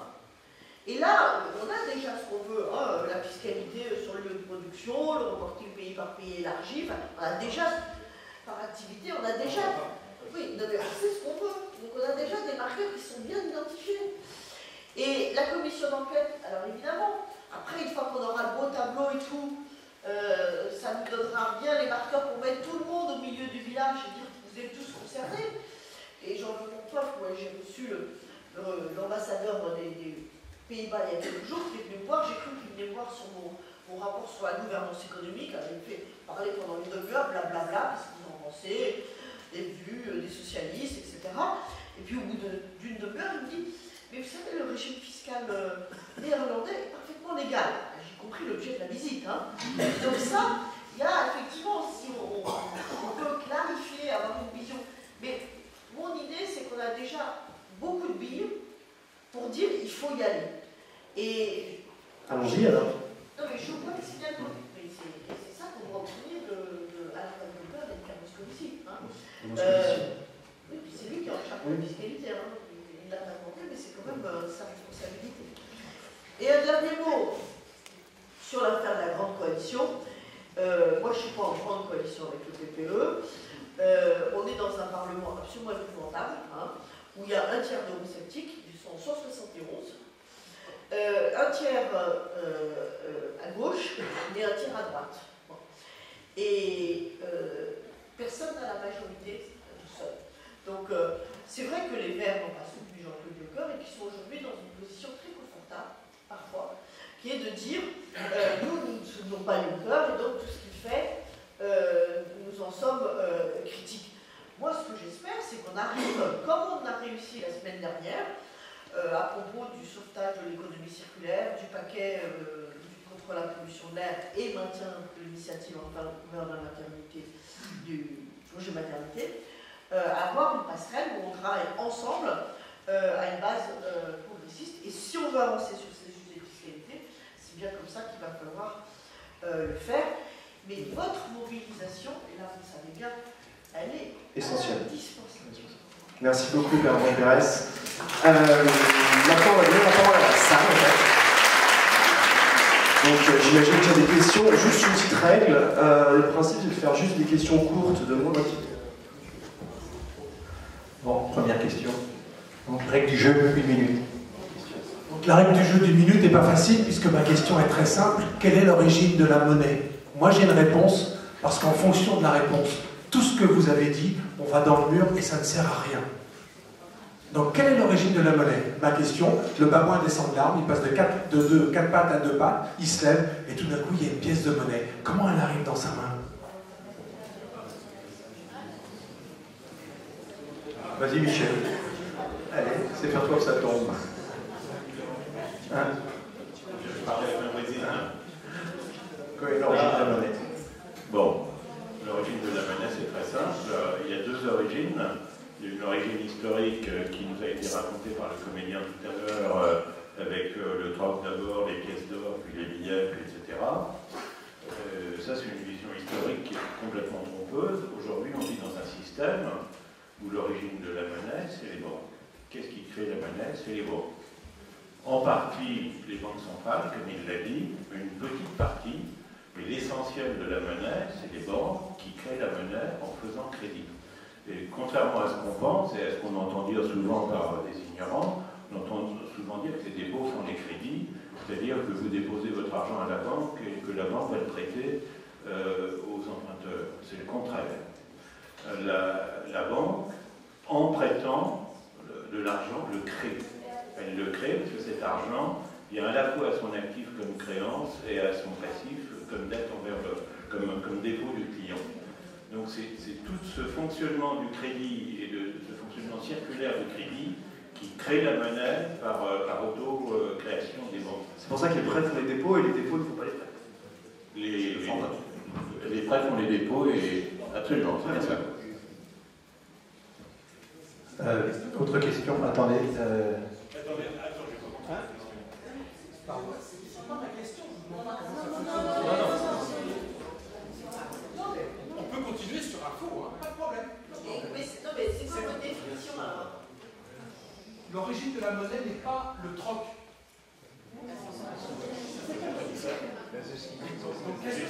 J'ai dit, il y a une histoire historique et il y a eu le troc, la monnaie, etc. Mais aujourd'hui, c'est les banques. Bon. Autre question. 2 courtes questions. Bernard Pérez. Les fameux 300 milliards pour le développement industriel, etc., promis par M. Juncker, ne risquent-ils pas de partir tout simplement en fumée? Première question. Deuxième question, que pouvons-nous faire, nous, les uns, les unes et les autres, comme clients de telle et telle banque, en France et en Europe, et comme citoyens et citoyennes? Voilà, mes deux questions. Alors, sur les 300 milliards, le Parlement va s'en occuper à partir de lundi prochain. On a trouvé un accord, savoir qui s'en occupait. En style totalement télégraphique, pour pas dériver sur un sujet qui n'est pas au cœur de l'ordre du jour, moi j'ai au moins 3 inquiétudes, 4. La première, que j'ai mentionnée, c'est que si on va financer de l'investissement dans le digital sans fiscaliser la création de valeur, franchement j'ai un problème. Deuxièmement, le mécanisme qui est proposé, il repose en partie sur la bonne volonté des États d'aller financer, d'aller alimenter le fonds, pour après faire un effet de levier et emprunter, etc. Sauf que un pays comme le nôtre ne peut pas contribuer à ce financement, puisqu'il y a une règle qui a été fixée, c'est que si vous êtes encore sous surveillance, vous pouvez aller donner à ce fonds et ça ne va pas compter si vous passez en déficit. Alors on va neutraliser cet engagement. Et pour un pays comme nous qui est déjà en déficit excessif, eh ben, ça aggrave notre déficit. Et comme en plus on n'a pas le droit d'emprunter, Parce que nous, on a une bonne note, donc on peut emprunter pas cher pour aller donner à ce fonds. Mais ça, on n'a pas le droit de le faire, ça ne fait pas partie des règles. Les 300 milliards, il faut, pour le faire monter en puissance, on n'y est pas encore. Troisième sujet, c'est que je connais les États membres, et si le Parlement n'arrive pas à corriger la gouvernance, pour l'instant, l'idée c'est de répartir des fonds, c'est le pouvoir de décision, et c'est entre la Commission européenne et la BEI. Et j'entends déjà tous les chefs d'État, tous les gens au Conseil, les représentants du gouvernement qui disent « ça va pas du tout, il faut bien qu'on ait notre mot à dire ». Quand ils demandent à avoir leur mot à dire, on sait ce que ça veut dire. Ça veut dire qu'ils disent « j'ai du temps, je veux tant ». Et ça, c'est le contraire de ce qu'on a besoin de faire. Et puis, quatrième sujet, il y en a sûrement plein d'autres, mais c'est celui que je veux évoquer. Moi, je crois qu'on a besoin d'investissement, il n'y a pas photo. Même si dans notre pays, finalement, on n'est pas le plus mal loti en termes d'investissement comparé à d'autres. Hein. Mais je ne veux pas n'importe quel investissement. Je veux un investissement qui ait un bon taux de retour socio-économique. Et donc avec des critères qui permettent la création d'emplois et de l'investissement durable. Or, qu'est-ce qui est plus facile quand vous voulez dépenser de l'argent vite? Voilà, vous faites une infrastructure. Alors d'abord, je crois que c'est de plus en plus difficile de faire des infrastructures parce que vous avez immédiatement 15 ONG qui se lèvent pour dire que c'est pas possible parce qu'il y a la libellule et le machin, à juste titre ou pas. Et puis le jour où vous arrivez à le faire, en termes de chantier et de qualité des postes de travail créés, bonjour les dégâts. Hein. Donc il faut faire des investissements verts. Donc il faut faire des investissements intelligents. Mais pas uniquement verts, qui ont un bon taux de création d'emplois décents aussi.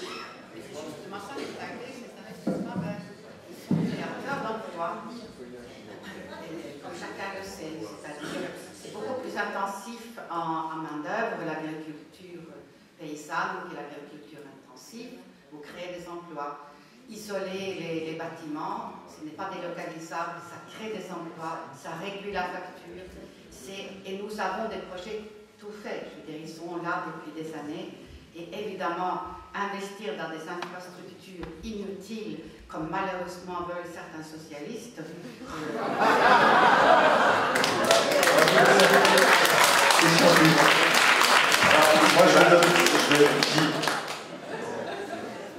Je vais donner un élément de réponse sur la deuxième et un éclairage sur la deuxième question, c'est qu'est-ce qu'on peut, comment interpeller ces banques. Juste pour rappeler que quand on a l'obtention de cette mesure dans la loi bancaire française à l'époque, c'est le résultat d'une mobilisation de plusieurs années au sein des organisations de la plateforme Paradis Fiscaux, qui avait, après la crise de 2008, on s'est mis un peu autour de la table et on s'est dit, mais bon, qu'est-ce qu'on peut faire ? Et comment agir sur un sujet qui paraît lointain, compliqué, dont on se sent complètement dépossédé. Et donc on avait essayé d'imaginer toute une série d'actions possibles au niveau où on se trouve pour montrer qu'on peut agir même sans connaître sur le bout des doigts le sujet et qui donne l'impression de faire bouger le schmilblick. Et donc on avait imaginé, on avait fait des lettres types à écrire à son banquier pour dire qu'est-ce que vous faites dans les paradis fiscaux, est-ce que vous avez prêt au reporting pays par pays. Il y avait eu des actions au niveau des conseils régionaux, notamment en 2010, pour que les conseils régionaux demandent des comptes à leurs partenaires financiers pour faire vite. Et donc ça a fait boule de neige, etc. Tout ça, ça avait permis, on avait mis les syndicats qui, au sein des comités d'entreprise des grandes banques, avaient demandé des comptes audits, etc., pour savoir ce qui se passait au Luxembourg et tout. Il y avait des chiffres assez intéressants à ce moment-là. Et tout ça a permis de sensibiliser le public, de faire comprendre aux banques nos propositions, etc., et de leur montrer que leurs clients sont vigilants là-dessus. Et c'est pas un coup d'épée dans l'eau que d'écrire à son banquier, même si on a une réponse bateau qui essaye de vous dire circuler, il n'y a rien à voir. On avait mis des contre-courriers derrière pour réécrire à son banquier, si vous répond ça, vous pouvez lui demander ça, etc. Et du coup, on entendait parler dans les états majeurs des banques, mais enfin, tous vos militants nous écrivent, qu'est-ce qui se passe? L'activité avec les conseils régionaux, ça avait permis aussi aux au personnel politique de mieux comprendre cette mesure de transparence pays par pays, parce qu'on était sur des trucs un peu basiques, boycotter les paradis fiscaux et and so what, quand on dit boycotter les paradis fiscaux. Et tout ça a permis de faire mûrir nos analyses, nos propositions, et quand il y a eu une opportunité législative comme la loi bancaire, de faire passer l'amendement. Et donc on pourrait tout à fait imaginer ça sur la question des marchés spéculatifs, tenue de marché et tout, pour, entre collectifs Roosevelt, différents mouvements, monter une opération, il faut qu'il y ait du nombre. Et puis si vous avez plein de mouvements qui interrogent leur banque et en disant mon épargne, j'ai pas envie qu'elle serve à servir de garantie à des activités casino, ça les questionne. Ils ont besoin de plus en plus de fonds propres pour respecter les ratios de Bâle 3 et tout ça. Et là-dessus, ils peuvent être attentifs. Donc rejoignez le collectif Roosevelt. Ouais, c'est très très important. Les banques ou d'autres organisations que les banques ont très peur de leur image. Par contre, les gens se rassemblent et oui, ils attaquent, ils ont très très peur de leur image. Oxfam a fait fermer des fonds spéculatifs sur des matières agricoles par une campagne de com. Oxfam n'arrivait pas à le faire par la voie législative, ils ont fait une campagne de com et ils ont fait fermer des fonds spéculatifs sur des matières agricoles.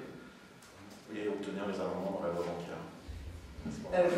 Bonsoir, merci beaucoup pour cette soirée. Moi j'ai découvert hier soir que j'ai regardé en diagonale, malheureusement si c'est possible. Enfin, il y a un historien de la finance qui a été interviewé, la petite vidéo dure un quart d'heure, elle est sur la vie des idées. Et lui il dit que il n'est pas trop pour la régulation en fait, pour la simple raison, et qu'en fait il dit qu'on peut éventuellement essayer de contrôler les banques, mais que derrière il y a tout le shadow banking qui en fait représente des activités bien supérieures. Et que du coup lui il est plus pour ce qui existait vraiment et ce que lui considère avoir été vraiment efficace, pas tellement le Glass-Steagall Act en tant que tel, mais vraiment la responsabilisation des individus sur aussi bien les directeurs des institutions que les investisseurs, parce qu'il dit en fait le vrai problème c'est la recherche du profit, quel qu'en soit le prix. Et du coup, si on veut jouer pour gagner 12%, et bien, il faut qu'on soit responsable des conséquences éventuelles. Lui, qu'en pensez-vous de ce biais d'action parce qu'il dit on ne pourra jamais tout contrôler, on ne pourra jamais prévoir toutes les nouveautés que vont inventer les banquiers. Voilà. Michel, merci. Oui. Sur les deux points. Sur le premier point, un des arguments classiques des banquiers ou de toute industrie qu'on veut réguler, c'est de dire là vous allez nous interdire et ça va être fait par derrière, ça va être délocalisé, ça va être fait dans des paradis fiscaux, ça va être fait par d'autres organismes non régulés. C'est un argument sans valeur. C'est comme la fiscalité. Quand vous créez de la fiscalité, vous créez de la fraude fiscale. Quand vous créez la propriété, vous créez le vol. Donc c'est un argument qui ne veut rien dire. S'il se développe du shadow banking qui est néfaste, il sera probablement toujours. Ce n'est pas un argument valable de dire qu'il ne faut pas réglementer parce que la réglementation ne sera pas contournée. Il faut faire en sorte qu'elle ne soit pas contournée, c'est tout. Sur le second point, vous avez tout à fait raison. La responsabilité personnelle des dirigeants des banques est un point absolument essentiel. Pendant les bulles, ils encaissent des bonus proportionnels au profit, et puis quand les bulles éclatent et qu'il y a des cracks, ils gardent les bonus. Il n'y a pas de bonus négatif. Alors il y a eu des tentatives de réglementation en Europe pour plafonner les bonus, etc. Ça n'a pas été très loin, ça a été proposé par Barnier, le double ou le triple du salaire fixe. C'est avant même de s'appliquer, c'est déjà contourné par les banques anglaises qui ont trouvé des combines pour contourner cette règle, avant même qu'elle s'applique. Ce qui est important aussi, c'est les sanctions pénales. Il y a un pays qui a mis un banquier en prison, c'est l'Islande, il me connaît bien. Il y a un autre pays, et ça c'est une différence importante entre les lois françaises et allemandes. La loi allemande de séparation bancaire, ou plutôt une autre loi parallèle, prévoit des sanctions pénales contre les dirigeants bancaires. Et là-bas, ça ne rigole pas. Quand il y a un soupçon contre une banque, les troupes de la police financière débarquent à 50 ou 100 dans le siège d'une banque et puis ils mettent tout en coupe réglée, ils emportent des cartons de documents, ils regardent tout en détail et s'il y a des fautes de gestion, ils poursuivent. Donc la justice allemande fait son boulot. J'allais dire, c'est pas comme en France. Voilà, et donc c'est un point absolument essentiel qu'il faudra prévoir. J'avais décomplété un peu ce qu'a dit Michel. On voit bien que ça ne marche pas. la responsabilité des banquiers, puisque nous avons une crise bancaire qui a coûté 2 trillions d'euros en Europe et 1 trillion d'euros aux États-Unis. Et combien de banquiers condamnés à cette crise? Ils sont toujours considérés, certains d'entre eux, comme des héros. Je pense à celui qui avait inventé le crédit défaut swap. Personne ne lui a confisqué son golf, sa collection de belles voitures. Il continue à vivre avec son train de vie hallucinant. Après, ça va coûter tous ces milliards à la collectivité. Il y a eu des sanctions des banques tardives aux États-Unis, mais ce sont des serments immenses. Ça ne fait pas peur, parce que ce n'est qu'un pourcentage de leurs bénéfices.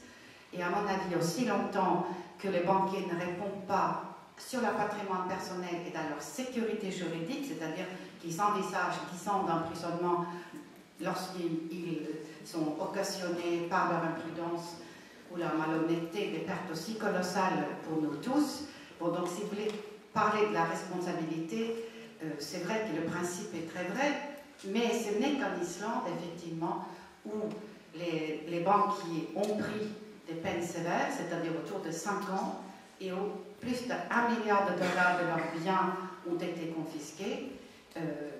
Et pourtant, bon, c'était le total de passifs des banques islandaises, c'était 13 milliards. C'était rien par rapport aux passifs de beaucoup d'autres banques. Mais là, il y a une enquête. Ils ont recruté 84 personnes qui ont fait des enquêtes pendant 4 ans. Et ça, la justice a à peu près marché. Personne n'a fait ces enquêtes en France ou au Royaume-Uni. Et notamment Dexia en France, qui est toujours un sujet vraiment d'actualité, Dexia, avec les emprunts toxiques, le franc suisse. Par contre, je pense que le fait d'avoir plafonné les rémunérations, par exemple en France, ça a joué. Comme la rémunération est publique, et maintenant c'est limité donc, à une fois la rémunération fixe, la rémunération variable, jusqu'à 2 fois si l'Assemblée générale des actionnaires le décide.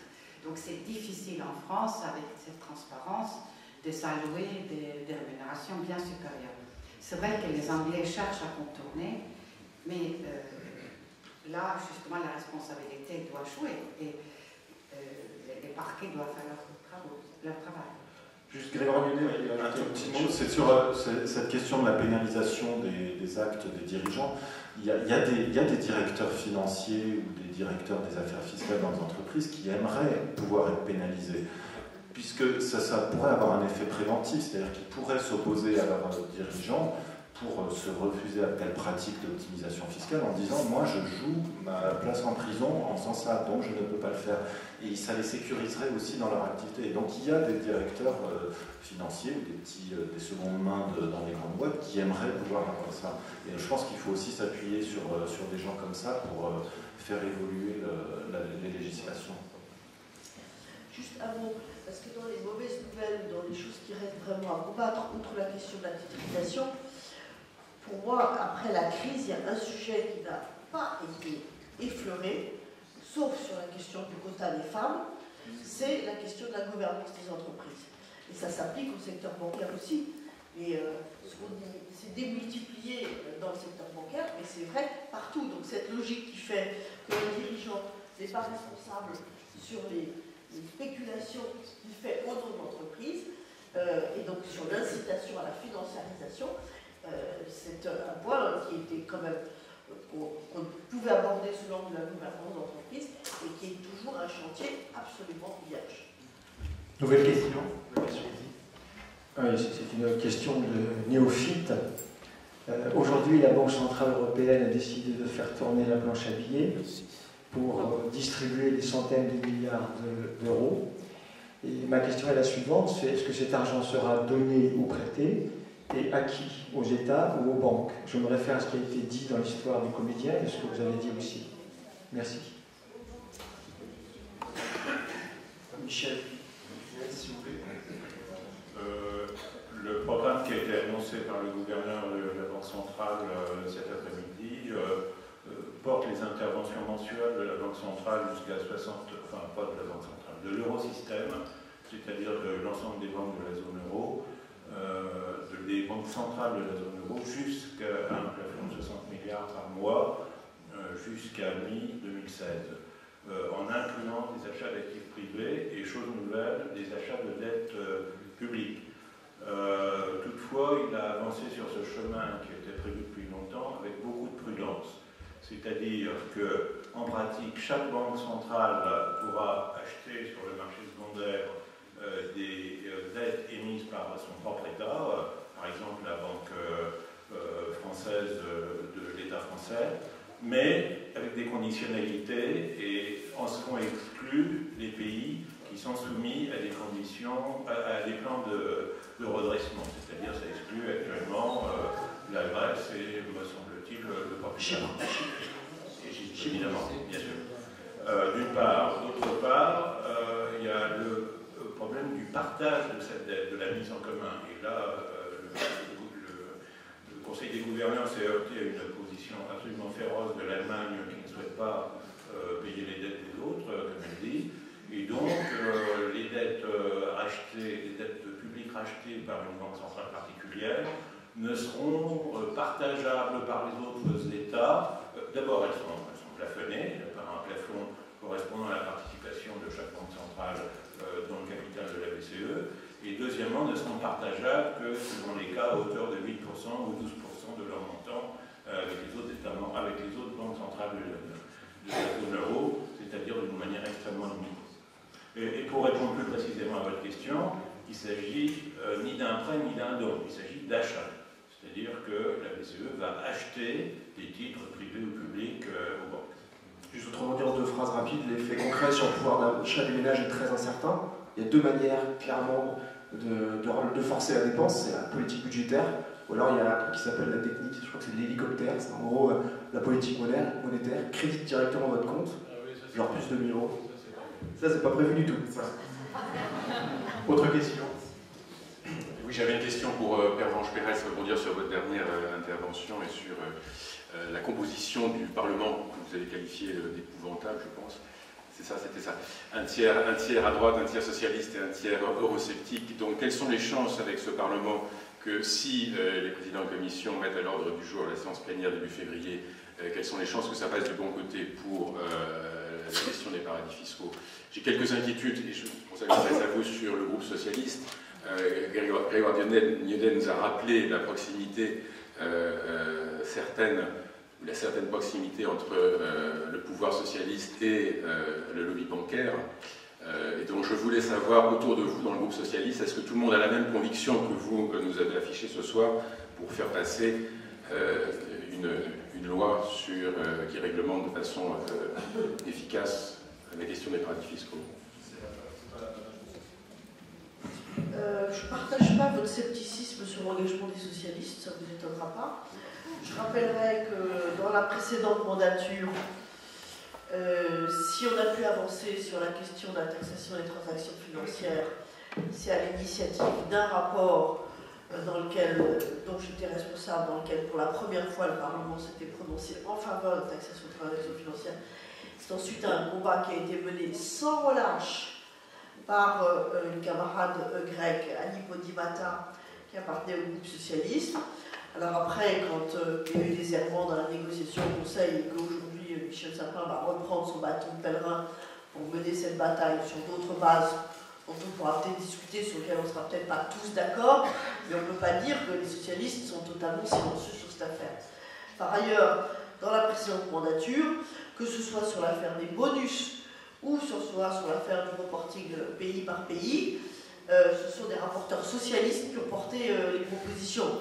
Et dans l'affaire des bonus, je peux vous dire que c'était une camarade britannique et elle n'a pas lâché le morceau avant d'obtenir ce qu'elle a pu arracher. La limitation des bonus est beaucoup due à Philippe Lambert. Même le Financial Times a rendu honneur et crédité donc c'est écrivain de ce mérite. Tout ça dépasse. Non mais attends, les verbes jouent un rôle très important.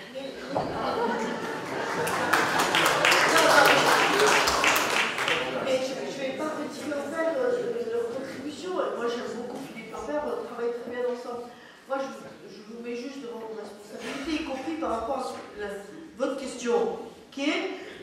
que dans ce Parlement, on peut obtenir des résultats. Est-ce que les socialistes feront, le groupe socialiste fera bloc pour faire barrage, enfin pour aller de l'avant avec cette question des paradis fiscaux? Puisque finalement, tout ce que vous nous avez montré ce soir, c'est que c'est à l'évidence, au cours des dernières années, on a pu démontrer de façon très claire des choses beaucoup plus claires et évidentes, vous l'avez dit vous-même. Donc, est-ce qu'aujourd'hui le groupe socialiste, dans son ensemble, est prêt à voter une loi qui va vraiment changer les choses? Mais le groupe socialiste est totalement mobilisé là-dessus, c'est la première question qui nous préoccupe. Les eurosceptiques, on peut imaginer, même s'ils sont assez disparates, on peut imaginer qu'ils vont voter aussi dans le bon sens, même s'ils sont très disparates. Le discours que l'on entend, que ce soit du côté de l'extrême droite ou de l'extrême gauche, ils sont a priori, ils s'affichent contre les paradis fiscaux. Donc on peut imaginer qu'un tiers plus un tiers, finalement, on y arrive. Oui, enfin, moi j'ai jamais entendu Madame Marine Le Pen demander une maîtrise au niveau européen des paradis fiscaux. Et je ne pense pas que ce soit par une renationalisation des procédures de lutte contre les paradis fiscaux qu'on va y arriver. Donc il y a encore un tout petit peu de chemin. Et c'est sûr que pour mener cette bataille, on a besoin d'un socle dur. Et que ce socle dur, forcément, ça inclut le groupe socialiste. Sinon, il ne se passera rien dans cette mandature. Et moi, ce que je souhaite, c'est que ce soit un des sujets sur lesquels on puisse travailler en bonne intelligence avec les Verts, sans jouer à savoir qui est le plus vertueux, mais avec un objectif très concret qui est d'avancer dans cette mandature. Et pour ça, ça veut dire qu'il va falloir un tout petit peu salir les mains. Hein. Il va falloir aller passer des compromis avec le PPE pour obtenir qu'on puisse passer avec des majorités à peu près correctes dans ce mandat. Ça suppose une négociation, y compris avec le PPE, et donc j'espère qu'avec les Verts, on pourra le faire de front. D'accord, merci. Oui, non, mais je prends bon acte de ça. Simplement, historiquement, on ne peut pas dire que le groupe socialiste, j'avais bien fait la distinction, je disais que tous les socialistes français avaient signé, et ils avaient signé cette demande malgré la demande du chef de file des socialistes, M. Pitella, qui a envoyé un mail à tout le monde pour dire surtout ne signez pas. Donc on ne peut pas dire. En revanche, le groupe socialiste est complètement mobilisé sur la commission d'enquête sur laquelle vous avez fait un coup de club. Enfin, écoute. Nous, on a pas. Je veux dire, on sait aussi battu. On passe à la prochaine question. Oui, la question est la suivante. Est-ce que les bonus et le plafonnement des rémunérations des dirigeants, est-ce que ce n'est pas un peu un gadget? Est-ce que la pénalisation ne serait pas beaucoup plus efficace? Alors, le plafonnement des bonus, c'est très populaire et les gens sont pour, mais je crois qu'ils seraient aussi très mobilisés sur la pénalisation, parce que ça sera tout aussi populaire et plus efficace, non? On l'a déjà dit juste avant, un gros majoritaire. Une autre question? Oui, ici, il y a deux là. Oui, vous venez de faire allusion à la mise en place de la taxe sur les transactions financières, qui a quand même été douloureuse, je dirais, à accoucher, et qui va être signée, je crois, que par 11 pays. Et au mieux, peut-être pour 2016, de mise en place. Est-ce que vous pensez que vos objectifs qui sont ambitieux en matière de réforme bancaire, en termes de fiscalité, à commencer par les entreprises, et effectivement la lutte contre le terme d'évasion fiscale, moi je suis un ancien chef d'entreprise, je pense qu'il faut à un moment faire le distinguo entre l'optimisation fiscale, qui n'est finalement que de jouer sur des règles qui vous sont données, et la fraude. Parce que je pense que là, il y a... Hein? Oui, l'évasion englobe tout, mais je pense qu'il y a quand même des... Il y a aussi des circuits de fraude en légal n'est pas forcément rentable. Voilà, je suis d'accord. Donc, est-ce que vous pensez que ces objectifs qui sont ambitieux, quel périmètre des pays européens vous pensez avoir sur un accord? Le Parlement, les députés, les groupes, c'est bien, mais on s'aperçoit après que l'application veut de toute façon donner des positions nationales. Alors, est-ce que ça sera 11 pays, c'est-à-dire peut-être ceux qui suivent la taxe sur les transactions financières, les 27 en unanimité, j'y crois pas. Donc, quel est votre sentiment à ce moment-là? Sur le TTF, je pense. Non, la taxe sur les transactions financières, elle va se mettre en place, c'est un début, donc il y a 11 signataires. C'est pas encore fait. Oui, après il y a le contenu qui est encore. Il y a encore toujours le contenu. Oui, le diable est dans les détails. En matière de fiscalité et de taxation, il y a toujours le problème des assiettes. Quelle est la question, juste La taxe sur les transactions financières a connu une trajectoire en zigzag. D'abord, elle a été refusée par presque tout le monde. Ensuite, suite à la crise, il y a eu une proposition de directive en 2011 par l'ensemble de l'Union européenne pour les 27 pays à l'époque. Ça n'a pas marché, il n'y avait pas suffisamment de pays qui étaient d'accord. Donc on a fait une coopération renforcée à 11 pays, dont la France, l'Allemagne, l'Autriche, l'Italie, etc. Et il y a eu une seconde proposition de la Commission en 2013 qui était assez bonne, qui était assez large. Et puis, certains pays se sont mis à traîner des pieds, essentiellement sur deux problèmes. Sur le problème de qu'est-ce qui est taxé, il y a beaucoup de choses que certains pays ne voulaient pas taxer, à commencer par la France. C'est la France qui a été le principal obstacle pour la taxe, parce que certaines grandes banques dont ça aurait dérangé les affaires étaient contre, et elles ont convaincu à l'époque M. Moscovici de s'y opposer, alors qu'il en était un fervent partisan au départ. Et donc, ce blocage de la France a fait traîner les choses en longueur, d'une part sur l'assiette de la taxe, d'autre part sur les principes de taxation suivant ces principes d'émission, le principe de qui est bénéficiaire, etc. Enfin, il y a trois principes que la Commission proposait de cumuler et que les opposants ont proposé de disloquer en n'en retenant aucun sur les trois, le principe de résidence par exemple, de sorte que l'évasion devenait très facile. Tout ça a été bloqué par la France. Il y a eu de gros efforts des ONG françaises, dont le collectif Roosevelt, pour montrer du doigt la résistance des ministres du gouvernement français, de M. Sapin en particulier. Il y a eu une lettre des députés socialistes au gouvernement disant que c'était intolérable. Et finalement, M. Hollande, au début janvier, dans une interview France Inter, a dit qu'il fallait faire une taxe surtout avec un taux bas. Il a ordonné à M. Sapin de faire quelque chose à ce sujet. M. Sapin, actuellement, a rédigé avec son collègue autrichien une lettre aux 9 autres pays pour essayer d'élargir la base taxable, mais en mettant des taux plus bas.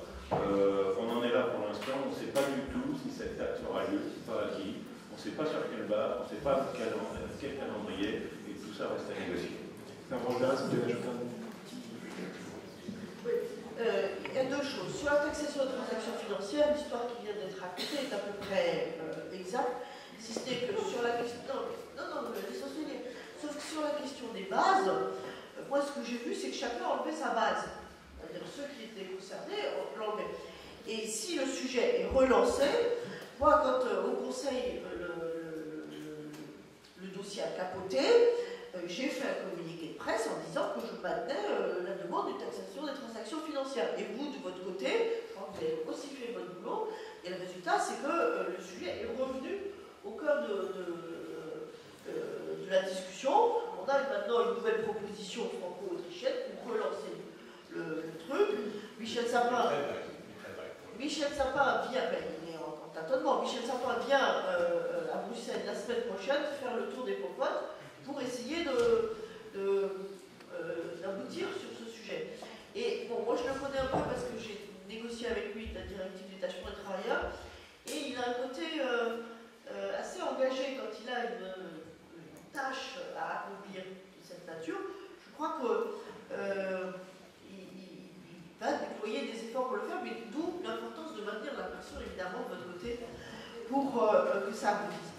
Mais votre question était plus large, c'est est-ce que si on n'y arrive pas à tout le monde, il faut faire des coopérations renforcées, y compris dans ce domaine de la fiscalité? La réponse est évidemment oui, parce que sinon on n'y arrivera pas.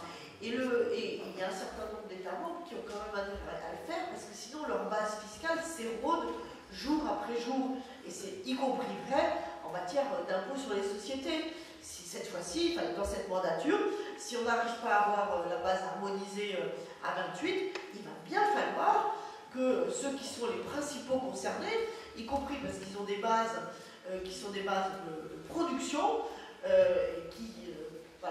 d'une part, d'autre part, il faut aussi qu'au niveau européen, on arrive à s'armer pour une discussion qui ne soit pas un jeu de mistigris avec les Suisses, hein, parce qu'on n'en a pas encore explicitement parlé, et c'est pas normal que les Américains aient eu moyens de pression vis-à-vis de la levée du secret bancaire suisse, plus radicaux que ce que nous-mêmes avons mis en place. Donc voilà, il y a des chantiers immenses qui nous attendent. Bien. Une dernière question à nos deux invités, puisqu'il est 10h moins le quart, nous avons encore un petit programme à achever. Ce sera extrêmement rapide. Non, vous dites, mobilisez-vous comme citoyens, par le biais de Roosevelt, bien sûr, mais quels sont les moyens de nous, par rapport à ce que vous dites, par exemple, il va se passer en février, qu'est-ce qu'on peut faire concrètement? Les courriers, les tribunes, les comptes rendus de réunion, militer. Militer, les comptes rendus de réunion, les courriers, les tribunes, parce qu'il n'y avait pas de compte. Mais ce qu'a dit Grégoire tout à l'heure est très important, parce qu'il a dit, quand on a commencé sur le reporting, on nous a pris pour des fous. Et moi, je suis un peu plus vieille que lui, et je confirme ça. Quand sur l'histoire des normes... La TTF, c'est comme ça. Ou l'histoire sur les normes comptables, quand vous voyez la machine de guerre, que c'est cette entreprise qui écrit les normes comptables, on se dit qu'on va... C'est vraiment le pot de fer contre le pot de terre. Or, y compris parce que la réalité conforte certains de nos arguments, eh bien, il y a un moment où voilà, on arrive à faire advenir le débat, y compris dans les plus grandes sphères, qui a priori semble inatteignable par rapport à cette discussion, la discussion puisse être ouverte. Le reporting pays par pays, c'est typiquement ça. Le mot de la fin pour Eva Joly.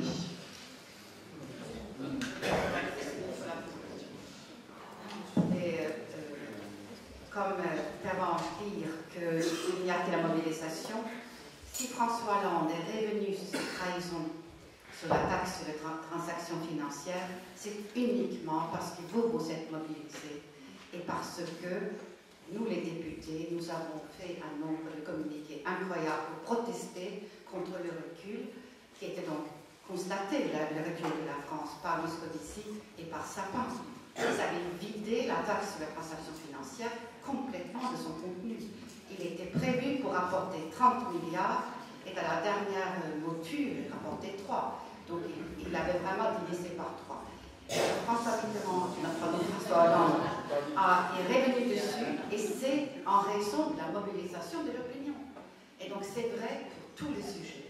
Et donc, si on les laissait seuls, c'est les banques qui dominent. Vous êtes la seule contrepartie. Un grand merci à tous nos intervenants. Nous allons consacrer du temps. Alors maintenant, c'est Bruno Lamour, le président du collectif Roosevelt, va lire par de conclusion. Et ensuite, Franck Chevalet présentera le dernier acte de sa pièce. Voilà. Bien, je tiens à vous remercier pour votre présence nombreuse et attentive qui marque le fait que les citoyens se mobilisent. C'est un signe. 200 personnes un soir comme ça sur des questions aussi complexes, c'est un signe. Je voudrais vraiment remercier mesdames les députées européennes, nos députées européennes, puisque vous êtes de notre circonscription, c'est pour ça qu'on vous a invités. Vous remercier pour la qualité du débat et puis pour votre franc-parler, à toutes les deux. Vous n'avez pas fait de langue de bois et on était ravis pour ça. Je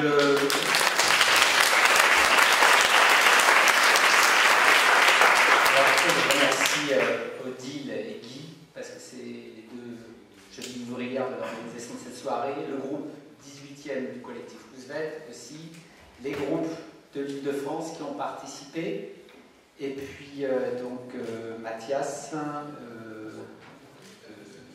Grégoire et Michel qui ont participé à la qualité de ce débat.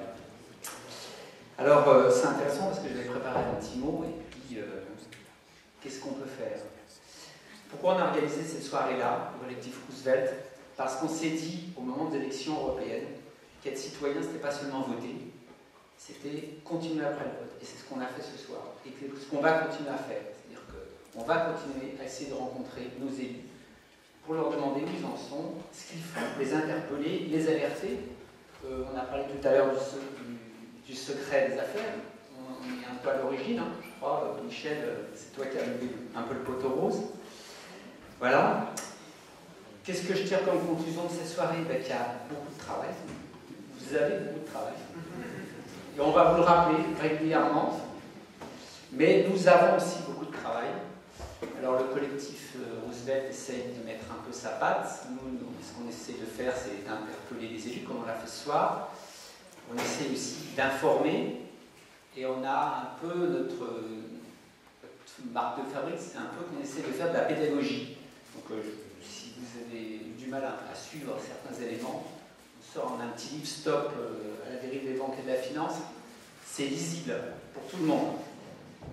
Et on avait Philippe Lambert, qui était à notre assemblée générale l'autre jour, qui nous a dit les citoyens, ce qu'il faut, c'est qu'ils fassent appel à leur bon sens. Parce que souvent, on se laisse entraîner par un vocabulaire compliqué. Moi, je ne suis pas ni économiste ni financier, je suis comme vous. Voilà. Et il faut s'intéresser à ces questions. Il ne faut pas les laisser au maître de la finance. Il faut s'y intéresser. Et puis, il faut appuyer nos élus. On va vous appuyer, mais sans complaisance. Et je pense que c'est aussi ce que vous attendez. Voilà. La dernière question, c'est qu'est-ce qu'on peut faire individuellement?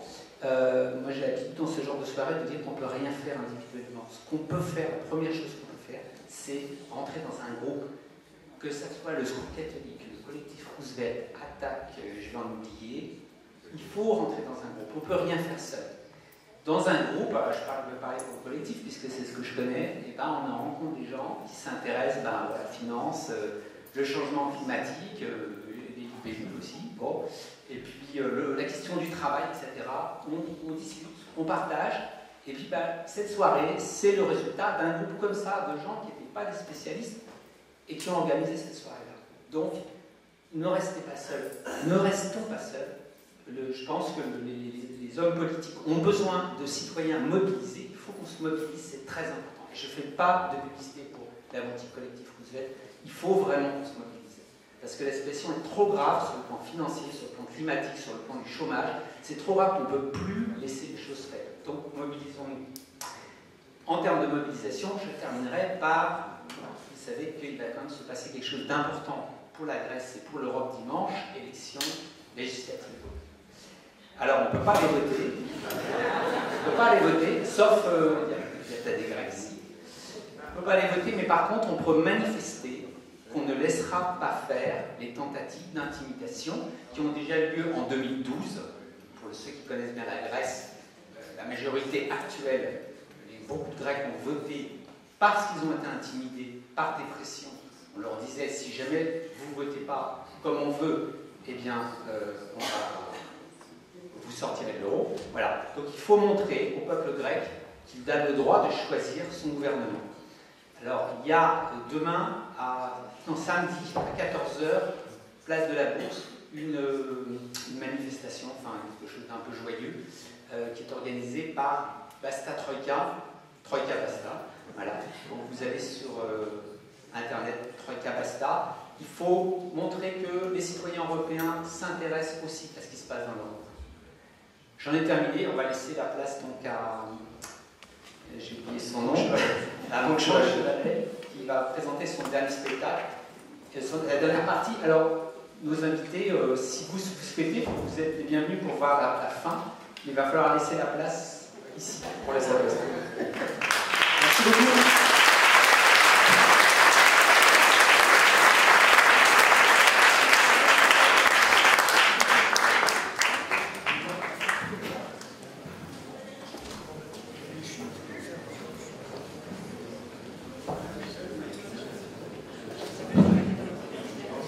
Il y a un dernier point, donc on vend